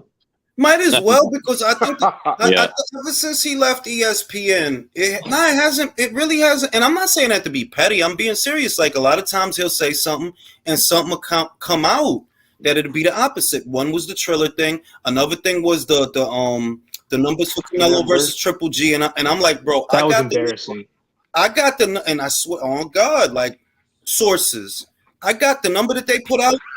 The number that they put out. It's right, bro. And the gate that came out. I'm like, it did better than. I got fed that intel the night before, and I'm like, where does he get that it only did 500,000? That's not the number. And then the zone they self, not just Eddie, the zone they self said, yeah, it did 1 million. Well, like, what the fuck do you need other than them telling you, yes, this is a press release. We're telling you we did 1 million off of that. Like, he thinks that people in Europe are gonna buy that fight at like 3 a.m. It's he's just a horse's ass. I think he's in cahoots with honestly, what I believe is that he probably developed a better relationship with, I don't know, Leonard and them, because they was palling around once. I seen it on Twitter, like, that somebody said some slick shit and he liked it, or they said some slick, or he said some slick shit and they liked it. It's like, fam, like, what are you doing? Who the fuck is going to believe that? One, this is not a normal situation. You don't have access to their numbers. Why? This is not the cable and satellite company. Only they have access to those numbers. Now, how the fuck do you come up with? I said it then that, like, the 500,000 that you're probably seeing is by way of Barstool, probably, more than likely, because that's cable and satellite. There were 2 distributors. One was DAZN, one was Barstool. And that's probably what you have. But that's not going to be all the numbers. What about the DAZN buys? You're putting out either partial information or bad information, because you don't have no access to their numbers. You don't have a cable and satellite guy. Hey, Julius, shout out to whoever said there's always some shady shit happening at the Minneapolis Armory, man. Just watch Anthony Dura versus Yildirim, man. That should tell you a lot. Yeah. Yeah. Or the Michael Fox Maestri fight. Yeah, that happened there too. That happened there too. That the fucking Armory. But really, it's like, yo, that was. I'm gonna say this. It was a good showing for Morrell, because it's like, well, yeah, he's a good young fighter. He is a good young fighter. He is. Yeah, but he's still a prospect though. He ain't nowhere. Yeah, I don't understand, bro. But the thing is, he said himself said, "Oh, I'm not thinking about a Canelo fight until like down the line, like when having more fights." I don't know, bro. Like, and his coach that came out, remember, he said he's not ready for David. It's like, bro, why are they bringing up these names where he's not even gonna fight them until like 15 fights? Because it's the clout chase, bro. It's the clout chase, bro. I'm gonna tell you right now. You got some fans though out there. Like, I had a dude the other night trying to tell me that I think it was either David or Boots was a contender, and I'm like, no, they're both prospects at this point, man. Neither one has been tested. Honestly, like, if you think of, and y'all know I don't got nothing against Boots, but I'm like, nah, you haven't fought like, you really haven't fought like a for real former champion. Not only that, but he hasn't showed us that anything. I mean, he showed that he's got good skill, but one thing that, like, what you call it?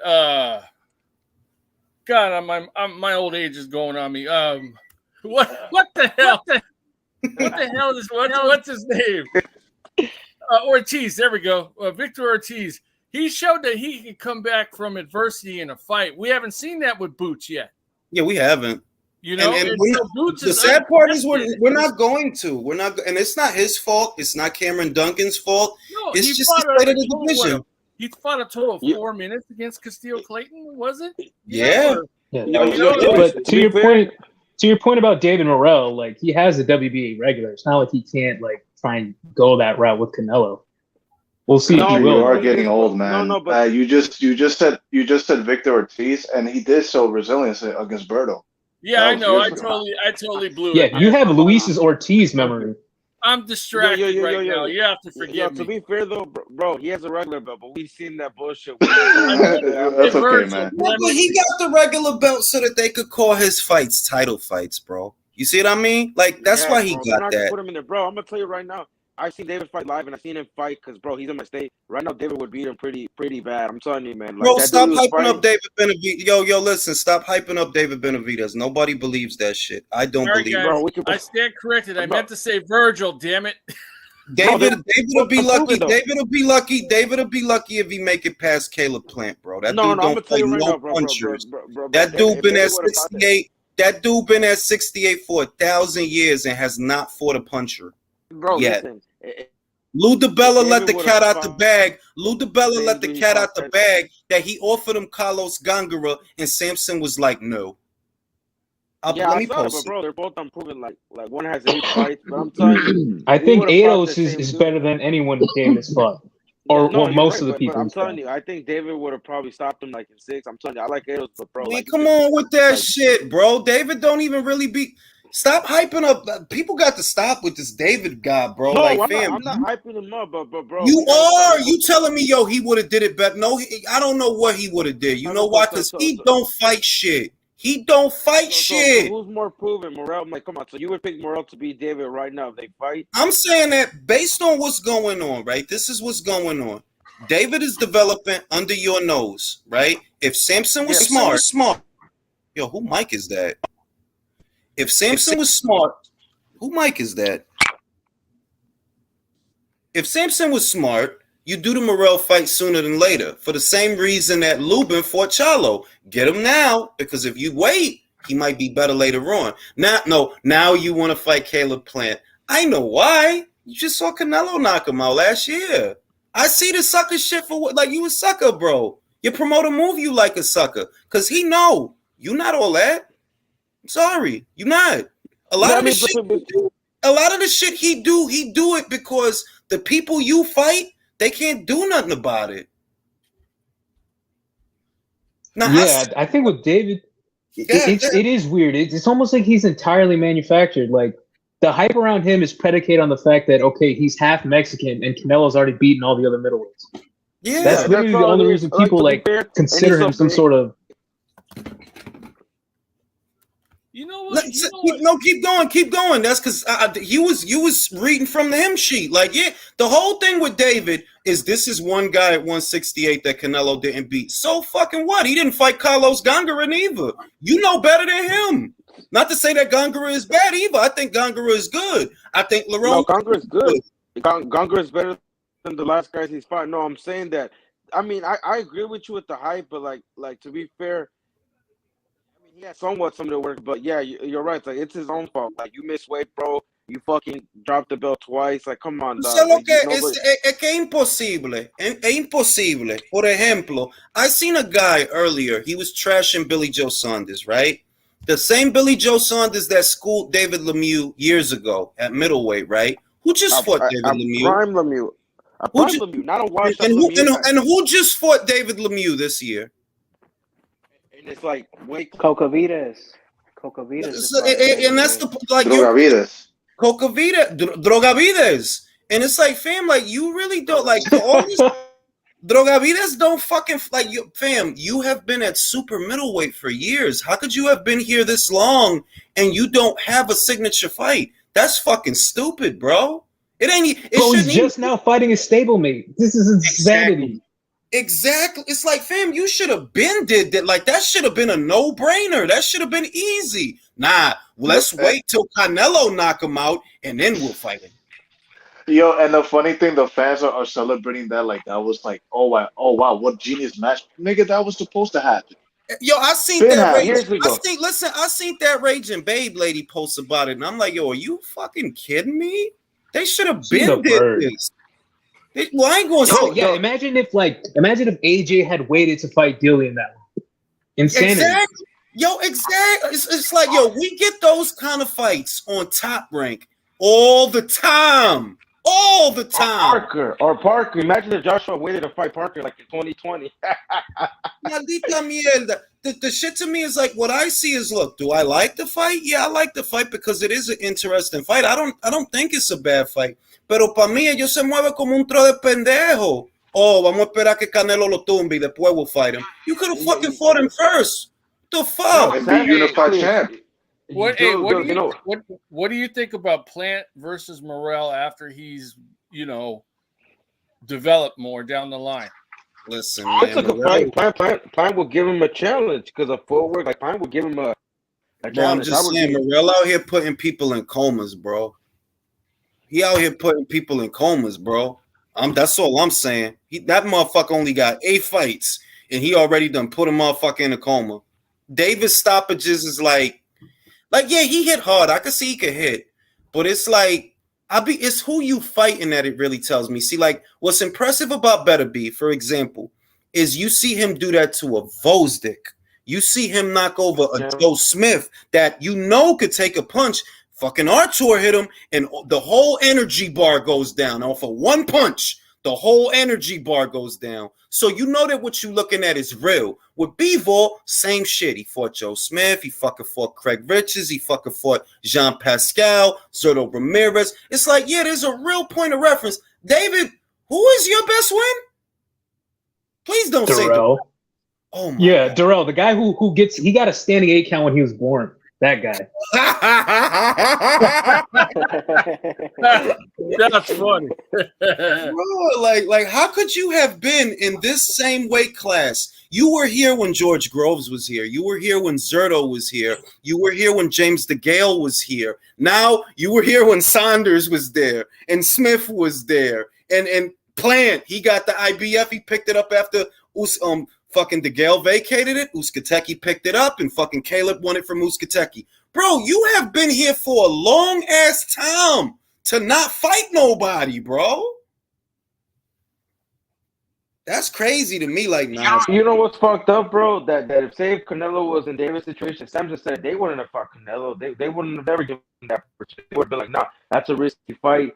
He's gonna take our belt, even though it's a payday. Like that's all they think, bro. If Canelo was in the same spot, David, he would have not even, looked at. He would have been like, you know what? That's Canelo's fault. He got to come see us. Like we're the A side. I don't give a shit. That's what they would think. Like, and you clearly see the way they're moving.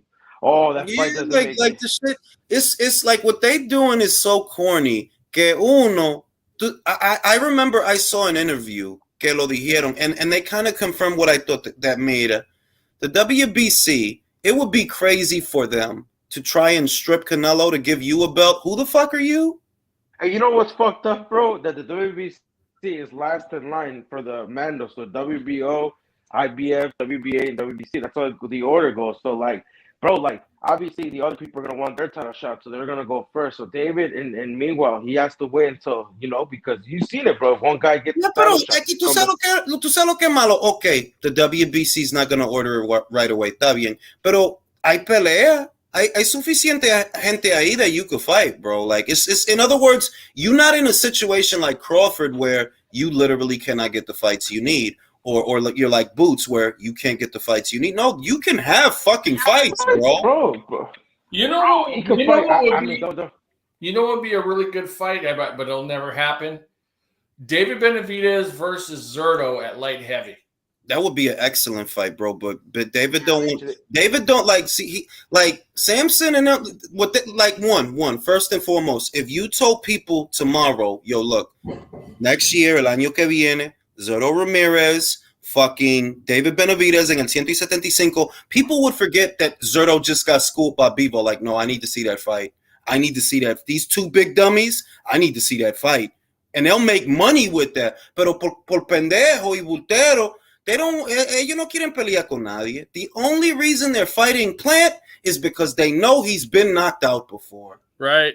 Only reason I could see that being a real barn burner too, But you know what I just realized, and this always is like a red flag to me, is that this motherfucker really hasn't been matched up with southpaws all that much. I wonder if that's like on purpose. Posiblemente. Dude, can I say something about... Well, it's the PBC way not to match them tough. Go ahead, Leo.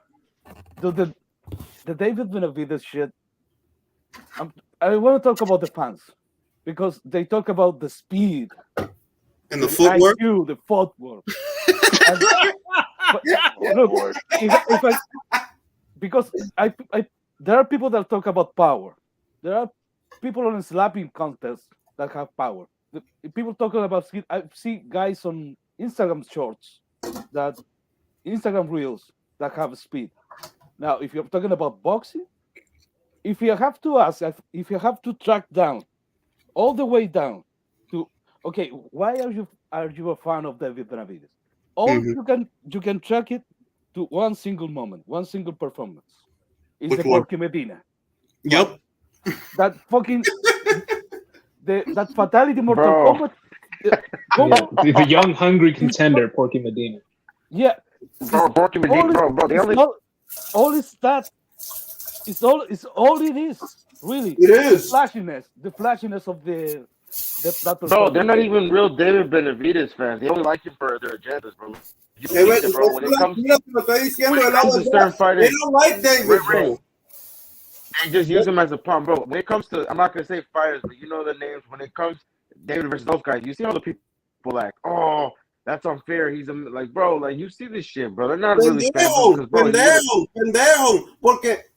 Porque look, Canelo is not a big man at all. That man is 5'7", bro. He done fought at 54, fought at 60, fought at 68, fought at 75. Y este fucking pendejo con todo ese peroxide in his hair no quiere pelear con nadie. That's why I don't feel sorry. Yo, retire, bro. Bro, Al Hayes should just cash in. Just be like, look, if you don't fight David or you don't fight Caleb, I'm gonna just let you go. Like, it's not like it's not like he has any prospective returns for PBC. Get rid of his ass. I want to see Charlo, bro. I want to see Charlo lose to prove to people that he's overrated, bro. Like, he's probably not gonna fight the Dominus Cap because he's gonna say, oh, he's how he thinks. So it's like, bro, fight somebody, fight Caleb or fight David. But obviously, no quiere pelear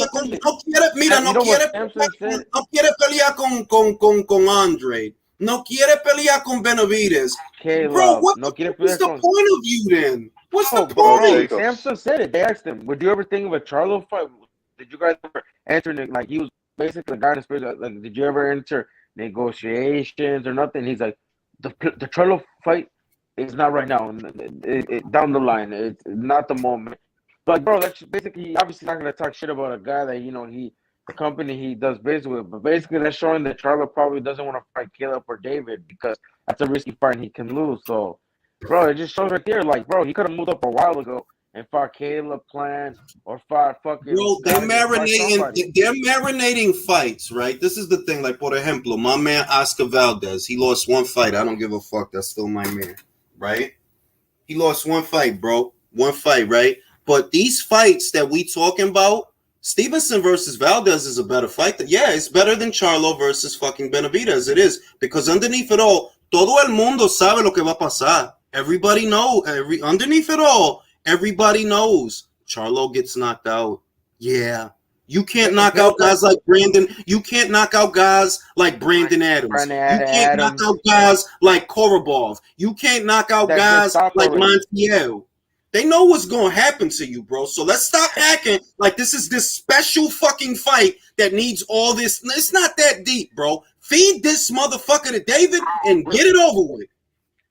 Bro, Caleb Plant will probably stop him. Bro, the plan that I saw is the road, bro. Caleb Plant either box him to a UD or stops him the same way he stopped Darrell because, bro, Charlo is nothing special. He has no head movement. The only thing I'll give him, he has a jab. It's like, no disrespect to that guy that came into your space. I'm like, what was he smoking? Talking about, oh, this one, my bro. They don't even believe that. Bro, like, bro, listen, bro. Like, that Charlo to me is the 160 Keith Thurman. Like, tú no sirve, maning. Just fucking retire, bro. Go away. Yeah, and, it seems like, bro, but at least Keith had like a signature win. Like, this motherfucker Charlo has not done shit. Charlo has a signature win. He beat J-Rock a million years ago. Yeah, I'm sorry. Oh, no. A million years ago. Bro, Ring, I don't even rate that because, bro, J-Rock lost to Vladimir fucking Hernandez, bro. After, like, that win aged very bad. And you know what? Bro, everybody been beating his ass, bro. No. You know what win? Yeah, and he beat Jared Hurd, who everyone's been beating his ass, too. Everybody been beating his ass. Yo, I swear to God, yo. You know what I mean? Hey, you know what's hilarious, bro? Guess who beat Luis Arias that beat hurt? Daniel fucking Jacobs. Daniel fucking Jacobs. When Luis Arias was an unbeaten fighter, esto es lo que yo estoy diciendo, que either they don't watch boxing because they shit on Tim Bradley, who has a way better resume than Danny Garcia, a way better resume than Errol Spence. It's not even close. Are you nuts? Bro, bro, you know what's hilarious, bro? They talk about Cinnamons competition, but the same guys beat up the guys that they say that he avoids. Like, bro, you see what happens when they meet each other, bro. You clearly see, like, example, they'll shit on Yildirim, bro. They know those guys, like, you know what? Look, being real, to cut it short, they know those guys suck. They happy that these fights don't get made, because if the fights start getting made, who you think gonna take all them L's? All them guys, bro. Yeah, they're talent pool. So like we just mentioned, Jared Hurt. Like, this is how shallow the PBC's talent pool is. He used to be their unified middleweight champion, and he lost to fucking Luis Arias. Their talent pool is so shallow. There's no quality there. That's why their entire roster is like 40 years old. I was a Hurt fan, but bro, that shows you, like, bro, they used to shit on, but bro, how come Daniel Jacobs is beating guys? These guys are now starting to fight. Like, dog, he fucking beat the shit out of Luis Arias. Exactly, like Daniel Jacobs been there, done that with Sergey DDBN. He already did that, bro, before everybody. But I'm supposed to fall out my chair. I'm supposed to fall out my chair. That two losses later. Oh my God, Charlo won a decision. Bro, I guarantee you, Liam Beefy Smith would have beat the shit out of J-Rock if they met at 154. Man, if you don't get the fuck out of here with these regular ass motherfuckers, man. All right, bro. You saw, and I'm not gonna bring, but you saw that they what's his name? Cut out. What? Damn, Al had to get rid of him. Al took him. Yeah, man. Pray for He Polo. was right there. Shit. Al took him. He came from the sky. Polo. We didn't thank Al Heyman. like a fucking Polo. And he took him to the sky. Fucking gargoyle, yo. All you heard was Polo yelling, "Help me!" And Al Heyman. Yeah, if the fighters don't thank Al Heyman after fights, they get sent to the Phantom Zone. Yo, we just kidding, Heyman Polo, man. You might cut out, brother. Yo, somebody better call the police. Yeah, police. Yo, I think Al Heyman got my man, B. He came down from a cloud, yo. Took my man. Yo, it's wild out here, B. This is what gets me mad about the Timothy Bradley conversation. People shitting about Timothy Bradley and praising the PBC stable of welterweights. Talking about Thurman, Garcia, and and Spence, like those guys, any of those guys beat the last crew of fighters. Bro, look at Spence. They big up Spence for broken down over the hill Peterson. Who gave Peterson his first loss? Timothy Bradley. Timothy fucking Bradley. Who gave Devon Alexander his first loss? Timothy fucking Bradley. All right. And that ain't even counting, because you know the Pacquiao fights were controversial. I get it. But the shit is, y'all literally trying to do shit that Tim Ben did when it mattered, when it actually mattered to fight Pacquiao. Y'all motherfuckers want us to be high on Ugas for beating a 42-year-old Pacquiao that had not fought in 2 years. Are you crazy? Are you on drugs? You would have to be. Remind me something, Julius. Did any of those guys, Danny Garcia, Sean Porter, Keith Thurman, Errol Spence, any of those guys beat Juan Manuel Marquez? No. What about Manny Pacquiao? I mean, he did. He did. At Was that it time? twice? What? You saying you asking me, did Manny Pacquiao beat Marquez? Yeah. No, I'm asking you if any of those guys beat Manny Pacquiao. Oh no, Thurman didn't. Danny what about didn't. Floyd Mayweather retired undefeated. So why those guys are praised like the superior stable of fighters over people that are, because they sick in the head. They said, look. If you look at Tim Bradley's resume, go look at it. It's a beautiful resume, bro. To date, the only man that beat Tim Bradley was Manny Pacquiao. The only one. That's it. It's just Manny. That's who beat Tim. Manny. And he fought They will never make the money that Tim Bradley made either. Tim Bradley made a lot of money in his career. And he's still making money. Shout out to Tim Bradley. You know what I'm saying? And yeah, he checks every box. I mean, he fought a legend. He retired a legend. He beat a prime prospect. Like, he did a bunch of shit in his career. He fought Manny when it mattered. He fought Marquez when it mattered. He fought Provodnikov and Alexander and fucking Peterson when it mattered. The Peterson that Spence fought didn't matter. What the fuck? That dude was done, fam. He was cooked. Fuck is y'all talking about? Yeah, definitely. That's another one. Like, Terrence doesn't get credit for beating Felix Diaz, but he really beat Lamont Peterson in that fight.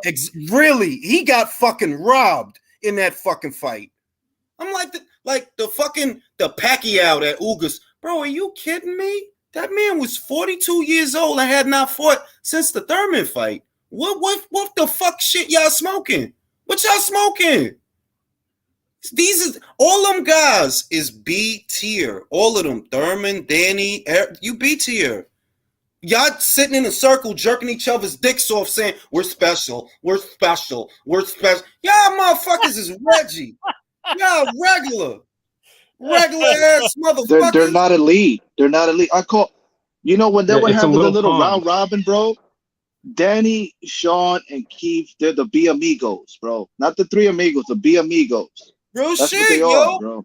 B-level fighters, man. It was Sean. But shout out to Sean Porter. At least he fought everybody. Because I'll tell you what, I don't care if he did lose to Brook. He fought him. Thurman, what the fuck was you doing? Waiting for low-ass Danny to come up to 140. That's why I never it was a time when I fucked with him, but I always thought, yo, why you don't fuck with old boy from the UK? If Danny don't want to fight you right away, why don't you fight old boy from the UK? He been had the red belt. You never had the energy for Brook that you had for low-ass Danny Garcia. And everybody knew why. Everybody knew then. Danny food when he go to 47, bro. He ain't going to beat nobody up there because you done got exposed by Herrera already. And this man is not going to beat nobody good up here. And that's literally what happened. Who he beat? Granados from 140 and 135. Red Catch from 140 and 135. Rios, who was over the hill. Everybody knew Rios was finished. You did not beat none of the solid guys at 47. And these is the guys I'm supposed to turn my nose up at Tim and them for y'all. Y'all suck. Yo, Real was so like Kell fought Crawford when he had no reason to. Where it was 100% risk to fight Crawford. And none of those motherfuckers, Keith, Danny, and now Errol, none of them wanted no business. So I'll always respect Kell. And they still don't. Why is Keith Thurman out here hairline receding and he don't want to fight Terrence Crawford? Bro, you don't have no more hair, bro. Give up. Rock the baldy and fight Terrence. Look, it's so clear because maybe motherfuckers don't know. You want to know who knew already? Pacquiao. Yeah. Pacquiao wasn't scared of Keith Thurman. Like he went over there, bro. Yeah, he wasn't. Who was scared, really? Hey, pull us back to the next Manny Pacquiao was scared to fight. Listen. Crawford. He didn't ask for 40 M's to fight no punk ass Keith Thurman. No. He asked no 40 M's to fight no punk ass Errol Spence. He didn't need that. No, he did. When it came to Terrence, motherfucker got to get him the moon and the stars to do that one. But with y'all, I'll do that. I'll fight Keith Thurman. They did the elevator promo. Manny in the shit, old as shit, waiting for Thurman to come on the elevator. Thurman making sex faces coming out the elevator. Y'all seen that? That promo? Yeah. What? It's a promo, right, for Thurman versus Pacquiao, right? Thurman is outside the building. Manny is watching the monitors. Thurman is outside the building. He come in the building, right? He step in the elevator. Manny turn and look at the elevator. Keith Thurman over there making sex faces like. Yo, PBC marketing is trash, yo. What the fuck? Oh, my God. It's like, yo, is y'all about to fight or is y'all about to, like, because this shit, like, why you coming to his house, bro? Like, y'all set this up all wrong. Like, it sounds like a bad gay porn, man. Bro, it looked like if you once you look it up on, that's how it happened. Thurman looking up at the building, and that was okay because it was like, okay, it's like some superhero shit. And then he step in the elevator, and Manny turned, And Manny, he gonna make the angry face, even though he not really mad, like the Manny face. And then fucking Thurman, he come out with this look on his face, like, fam, this shit don't look right. What y'all about to do? Is y'all about to fight or? It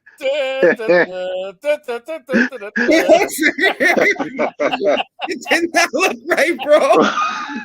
What the hell? They open the shit and you see. Look, they open the shit. They open the shit and you see Thurman like. Nah, man, that's not how you do it, man. This is not right, bro. This is. Oh my god! Oh, man. That shit was not right, bro. It's like y'all set this promo. See, they did it right with the Golovkin promo and Canelo promo. They set it up in a boxing gym. Like, yeah, it's these two guys. They both guns. They was on some Wild Wild West shit, but it was in a boxing gym, bro. Motherfucker wasn't coming to Canelo house making them faces. Imagine you come to Canelo house, Canelo in his house. What you going to his house for, bro? Fuck is y'all about to do? Shit was weird, bro. Shit was weird. Shit was weird, bro. That's that PBC market. The way you talking about, I gotta see this, man. Bro, look it up. It's on YouTube. It's on YouTube. Yeah. Look it up. I'm not even surprised if it ends up on Pornhub. Yo. Yeah, the rematch is going to be an oil wrestling match. Yo, you know what? I'm gonna upload that to TikTok. I'm gonna remix it, and I'm gonna put porno music. Dude, when he come out the elevator, I'm gonna put porno music. El Negro Bambone is all bow chicka wow wow. Bow chicka wow wow. That's what I'm gonna put. That's what I'm gonna do. I'm gonna take all the sound out, and I'm gonna put like sex music. Oh damn! Oh damn, man! I don't think anybody will be able to last. Everybody be laughing too much. Yo, that it was just the way they set it up was weird. Like, bro, why is he coming to Manny's house? And yeah, there ain't no reason for you to be at his house, bro, unless. Dun, dun, dun. Well. Bo.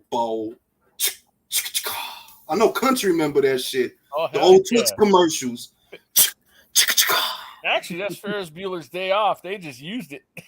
Yeah, they did take it from Ferris Bueller's Day Off. You right, but that was just a weird commercial, man. Like I seen a lot of promos for fights, but that one just the way that it ended. It's like, bro, if you gonna fight Manny, why you going to his house, fam? In the evening time, because it looked like the sun was setting in the commercial. It's like, why would you be at Manny's house at the dark, bro?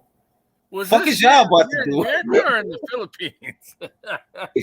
What was y'all about to do, bro? That shit didn't look great, bro. I don't know, man. Keith, you know what I'm saying? I don't know, B. He's wild. It's called Netflix and chill. That's probably Yeah, going. Oh shit. Yeah, he was about to chill with Manny, yo. Yeah. What will be the title of that Pornhub clip? I mean, Chief Pacquiao, bro. I don't know. I don't know, Chief Keith Pacquiao. Maybe they were gonna record a song together. You know, Keith being a fucking flute player, and Manny a singer. He was about to play Manny flute, I guess. Yeah. They're about to go in the studio, chop it up, man. Oh shit! I don't know, man. That was some weird shit. Play his flute. That's the craziest shit I ever heard, yo. He's about to play Manny flute, yo. Dude, that is a truly bad visual. Yeah, Filipino destroys racially ambiguous welterweight.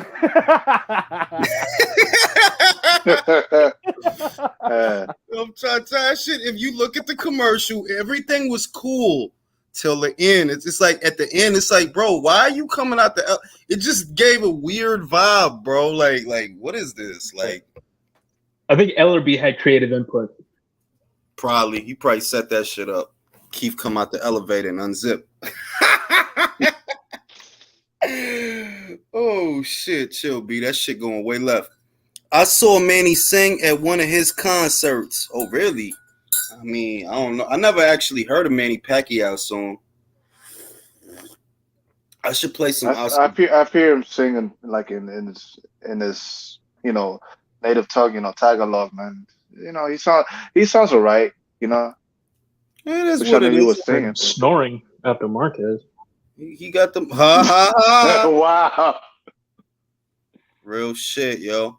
But other than that, man, yeah, I think we covered all the subjects tonight. So I'm gonna call it early. Yeah, I mean, I am gonna go live. I don't even know if they're gonna do the Jonas card on ESPN Plus. I'm gonna see if they do it, but I'm probably gonna go live for the Yanni Beck fight. He gonna beat the shit out of Denzel Bentley though. Like I think we all know that. He gonna knock him out. Like we know that. I think that's This is just one round. That's gonna be a quick one, so I'm gonna have to go live early because that fight ain't going the distance, bro. What else is happening? Damn, that's how you know you're trash when Jules has to go live early. No, but I do because he ain't gonna go the distance, bro. Like that shit is not going no 12 rounds, so I'm gonna have to go live for the prelim cards. You know what I mean? Because I'm like, this shit ain't gonna last. And Senicia Estrada's gonna make her debut on that show, her top ranked debut. I'm gonna look into that. And yeah, we got Sonny Edwards versus Alvarado on Friday, so it's gonna be a good weekend. It's gonna be a full weekend. It's a fight on Friday. Real quick, I've been meaning to ask. Oh, now that you mentioned Senicia Estrada, how does the promotional landscape at her weight class look like? For her to get the belt. She'll get what she like. All right, I'll tell you what's going on. This is private information that I know. She already got a unification fight lined up at minimum for early next year. It's already. That's why Yokasta is moving up in weight for her next fight because she can't get the German girl. Senicia already got the German girl. So the belts is divided at minimum. Yokasta has 2, and next year, so will Senicia. Up there at light fly, Kim Clavel about to have a unification match. Senicia and her already agreed, yo, you win that fight, eventually we fight. And it's all good. Like she gonna get the fights that she need. And eventually it's gonna be up to Yokasta, like, yo, listen, Golden Boy ain't gonna have but so much for you to do after a little while, and it's gonna become all about Senicia. It is. That's just reality. Like you campaigning at weights where she be at. But and I don't got nothing against Yokasta neither. But it's like, yo, you campaigning at weights where she be at. And yeah, you got a belt. She about to get the other one. You about to try, and I don't even know if she gonna win. You about to try to go to light fly and win belts off of Bermudez, right? I don't know. I don't know how that's gonna go. You know what I mean? But if you make it, go ahead. I just wanted to ask 2 questions, but what are the chances that Senicia ends up fighting Jeannie Fuchs in the future? And also, did you hear any rumors about AJ possibly fighting in China against Weili Zhang, or whatever that guy's name is? I heard Zhang. I heard this is not a rumor. Eddie said that shit. Eddie himself said that shit. Zhang in China. Maybe that happens. As far as Virginia Fuchs, she's not targeting Senicia. She wants Marlene. That's who I saw that. She's gonna beat the shit out of her. She'll beat the shit out of Marlon. It's not like they not gonna make that fight, bro. They not trust Golden Boy not gonna make that fight because they don't. She too dangerous for Marlon. She hit hard. She a southpaw. She quick, fast. They not gonna make that fight, bro. They not gonna make that fight. Virginia better off campaigning for real. Anywhere between 2-6 and 118 because it's a lot of great fights to make there, and she could be real. She probably beat 75% of the girls at those weights, probably. Scottney? I love Scottney, and we gonna keep the homie out of this. Keep her out of this, bro. Leave Scottney alone, bro. She don't be bothering you. She ain't do nothing to you. Ain't do shit to you. We're gonna leave Ellie out of this. Virginia beats 75% of the girls between 2-6 and 118, based on what I seen. She's dangerous. She's the captain. She'll fuck you up. I would ask for an interview, but she's Michaela's friend, so probably ain't gonna give me one. Probably not. Does Michaela not like you, or do you just assume that because of? I assume that. I assume that because people ain't. I'm psychic, bro. Just trust me. It ain't happening. Trust me. It won't happen. It ain't funny. Ever since she lost, I haven't seen that Michaela burner account on the chat. I don't know. I don't know. Just put 2 and 2 together, man. I don't know. All I know is I seen that like, all right, bang. It was one time I did reach out for an interview, and it didn't have a bad experience per se. I just went through the channels to get the interview, and I couldn't get it. You know what I mean? For whatever reason, they never got back to me because you have to email somebody to get the interview with her. At least that's what they told me to do. So I did that. And I didn't think nothing of it because people are busy. Like, I understand, like, and if anything, I understand not wanting to talk to people at any particular time because I'm like that. Sometimes I don't want people talking to me. So I wasn't mad off of that. But then I seen that somebody else had got the interview, and I'm like, hey, hey. And that's why I got that vibe. And I'm like, shit, well, I tried to go through the proper channels to get the shit. I couldn't get the shit. But see, these other people that I don't fuck with, or I ain't even gonna say that, they don't fuck with me. They hate me for whatever reason. They hate me. I don't hate nobody. They hate me. They got the fucking interview. I'm like, all right, at least you're gonna beat you anyway. Yeah, good channel investment, I guess. Yeah, like I don't know. It's so I felt like it was some click shit almost. Like shit. Like I was already a fan, so I'm like, yo. That's weird, but it is what it is. Like, I ain't mad at it. Like, it is what it is. Because I know that group of folk, they really don't like me for whatever reason. I know why, but, you know, and they got the fucking interview. So I was like, I think I tried, well, the same thing happened with Shannon O'Connell, actually. The exact same thing. And it's like, I don't know if people are just making up their minds because they see who I support. You know what I mean? Because they know I fuck with Bridges. I don't give a shit. Yeah, Bridges is nice. I don't give a shit. Y'all motherfuckers is the one stuck on her shit. Chick is nice. If she wasn't, she wouldn't have a title. You know what I'm saying? She don't come from a deep amateur background, but she got a title. You got to respect it. Y'all don't want to respect it because y'all petty and all of that. And I reached out to O'Connell. This was way before this, and I was reaching out. I believe it was because she had just beat Sugar Neeks. She had just beat her, and I was like, I wanted to reach out and do a thing with her or whatever, and I couldn't get her. And lo and behold, I seen her pop up on the shit. I'm like, that's interesting. But I don't hold grudges. Like, I ain't mad. It's just like, wow, like it almost feels like you didn't want to do it. It is what it is. I ain't mad, but it's just I ain't your fucking enemy. You know what I mean? It is what it is. So I'm not reaching out to Virginia. She cool with Michaela. Probably won't give me an interview. Yeah, man, 6 degrees of shade. Yeah, it be like, yo, it really be like that though. It really be like that though. Like people I ain't gonna say that. I ain't gonna say it's some petty shit. I'm gonna just say that maybe it's because they know certain folk a little better than they know me. They don't know me, so they probably don't know where I'm coming from. They're like, nah, this is innocent. Like I ain't trying to do no foul shit. But it is what it is. I ain't mad. It's just, you know, it is what it just looks weird that I've been tried. I couldn't get it. And a lot of people, they was very courteous and gracious with their time. But, you know, some people ain't. It just is what it is. I ain't mad at it, though. It's what it is. But it did kind of feel deliberate, though, is why I was like, yeah, I don't think she wants to do it because kind of feels deliberate almost. It is what it is. Yeah, your interviews have always felt separate from your analysis. Like your interviews are very objective.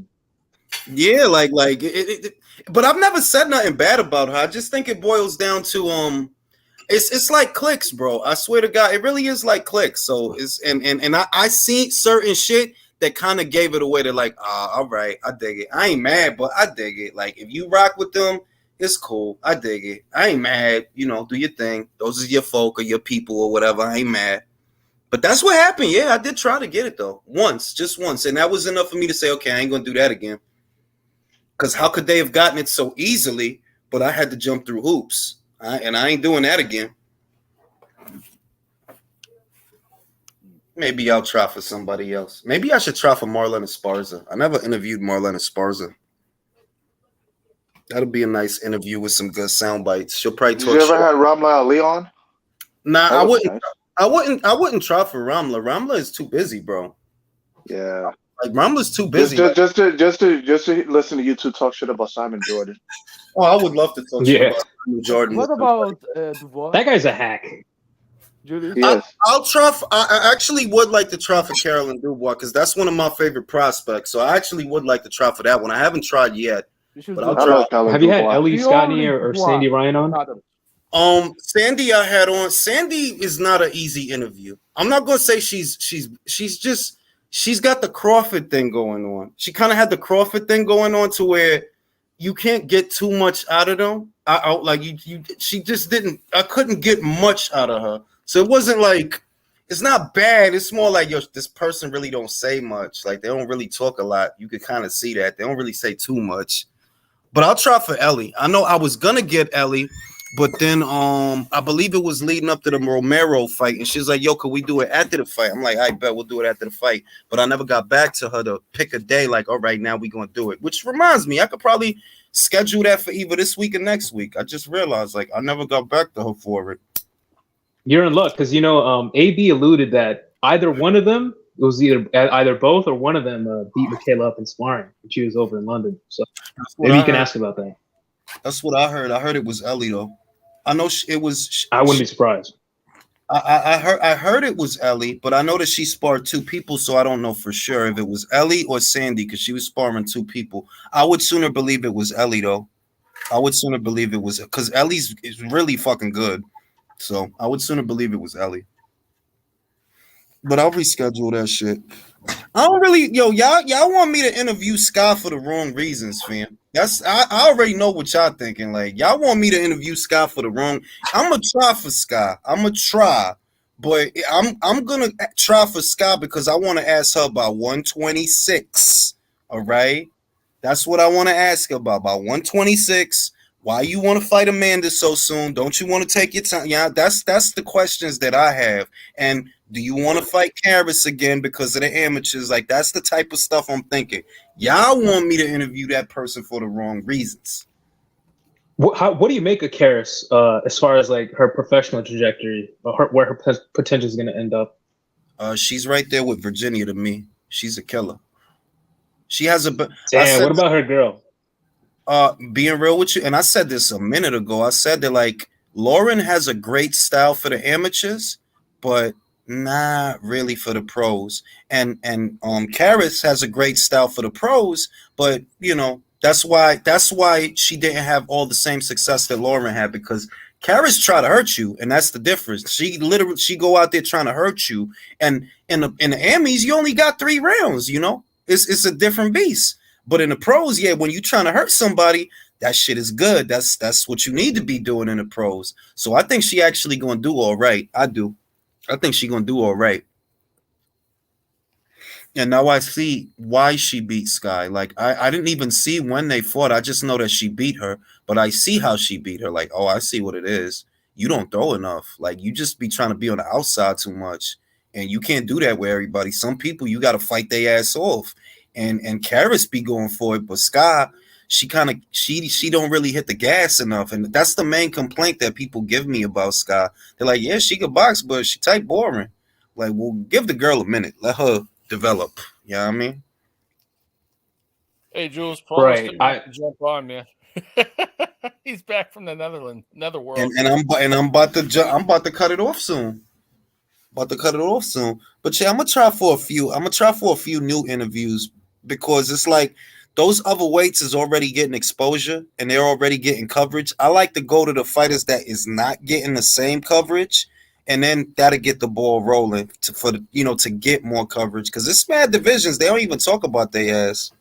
It's mad divisions. Yeah, that's how I found out about Bree Howland. Is your interview?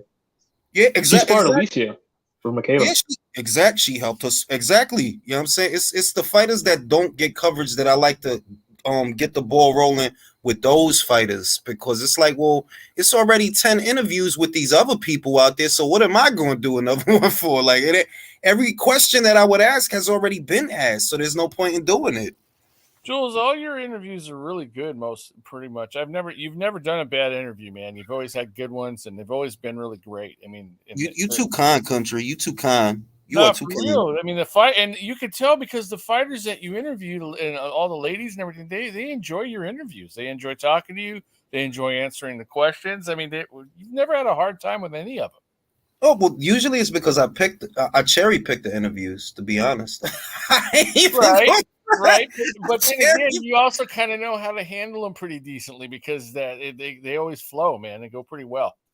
Yeah. Do you watch other interviewers? Like, do you have like someone who's inspired you or something?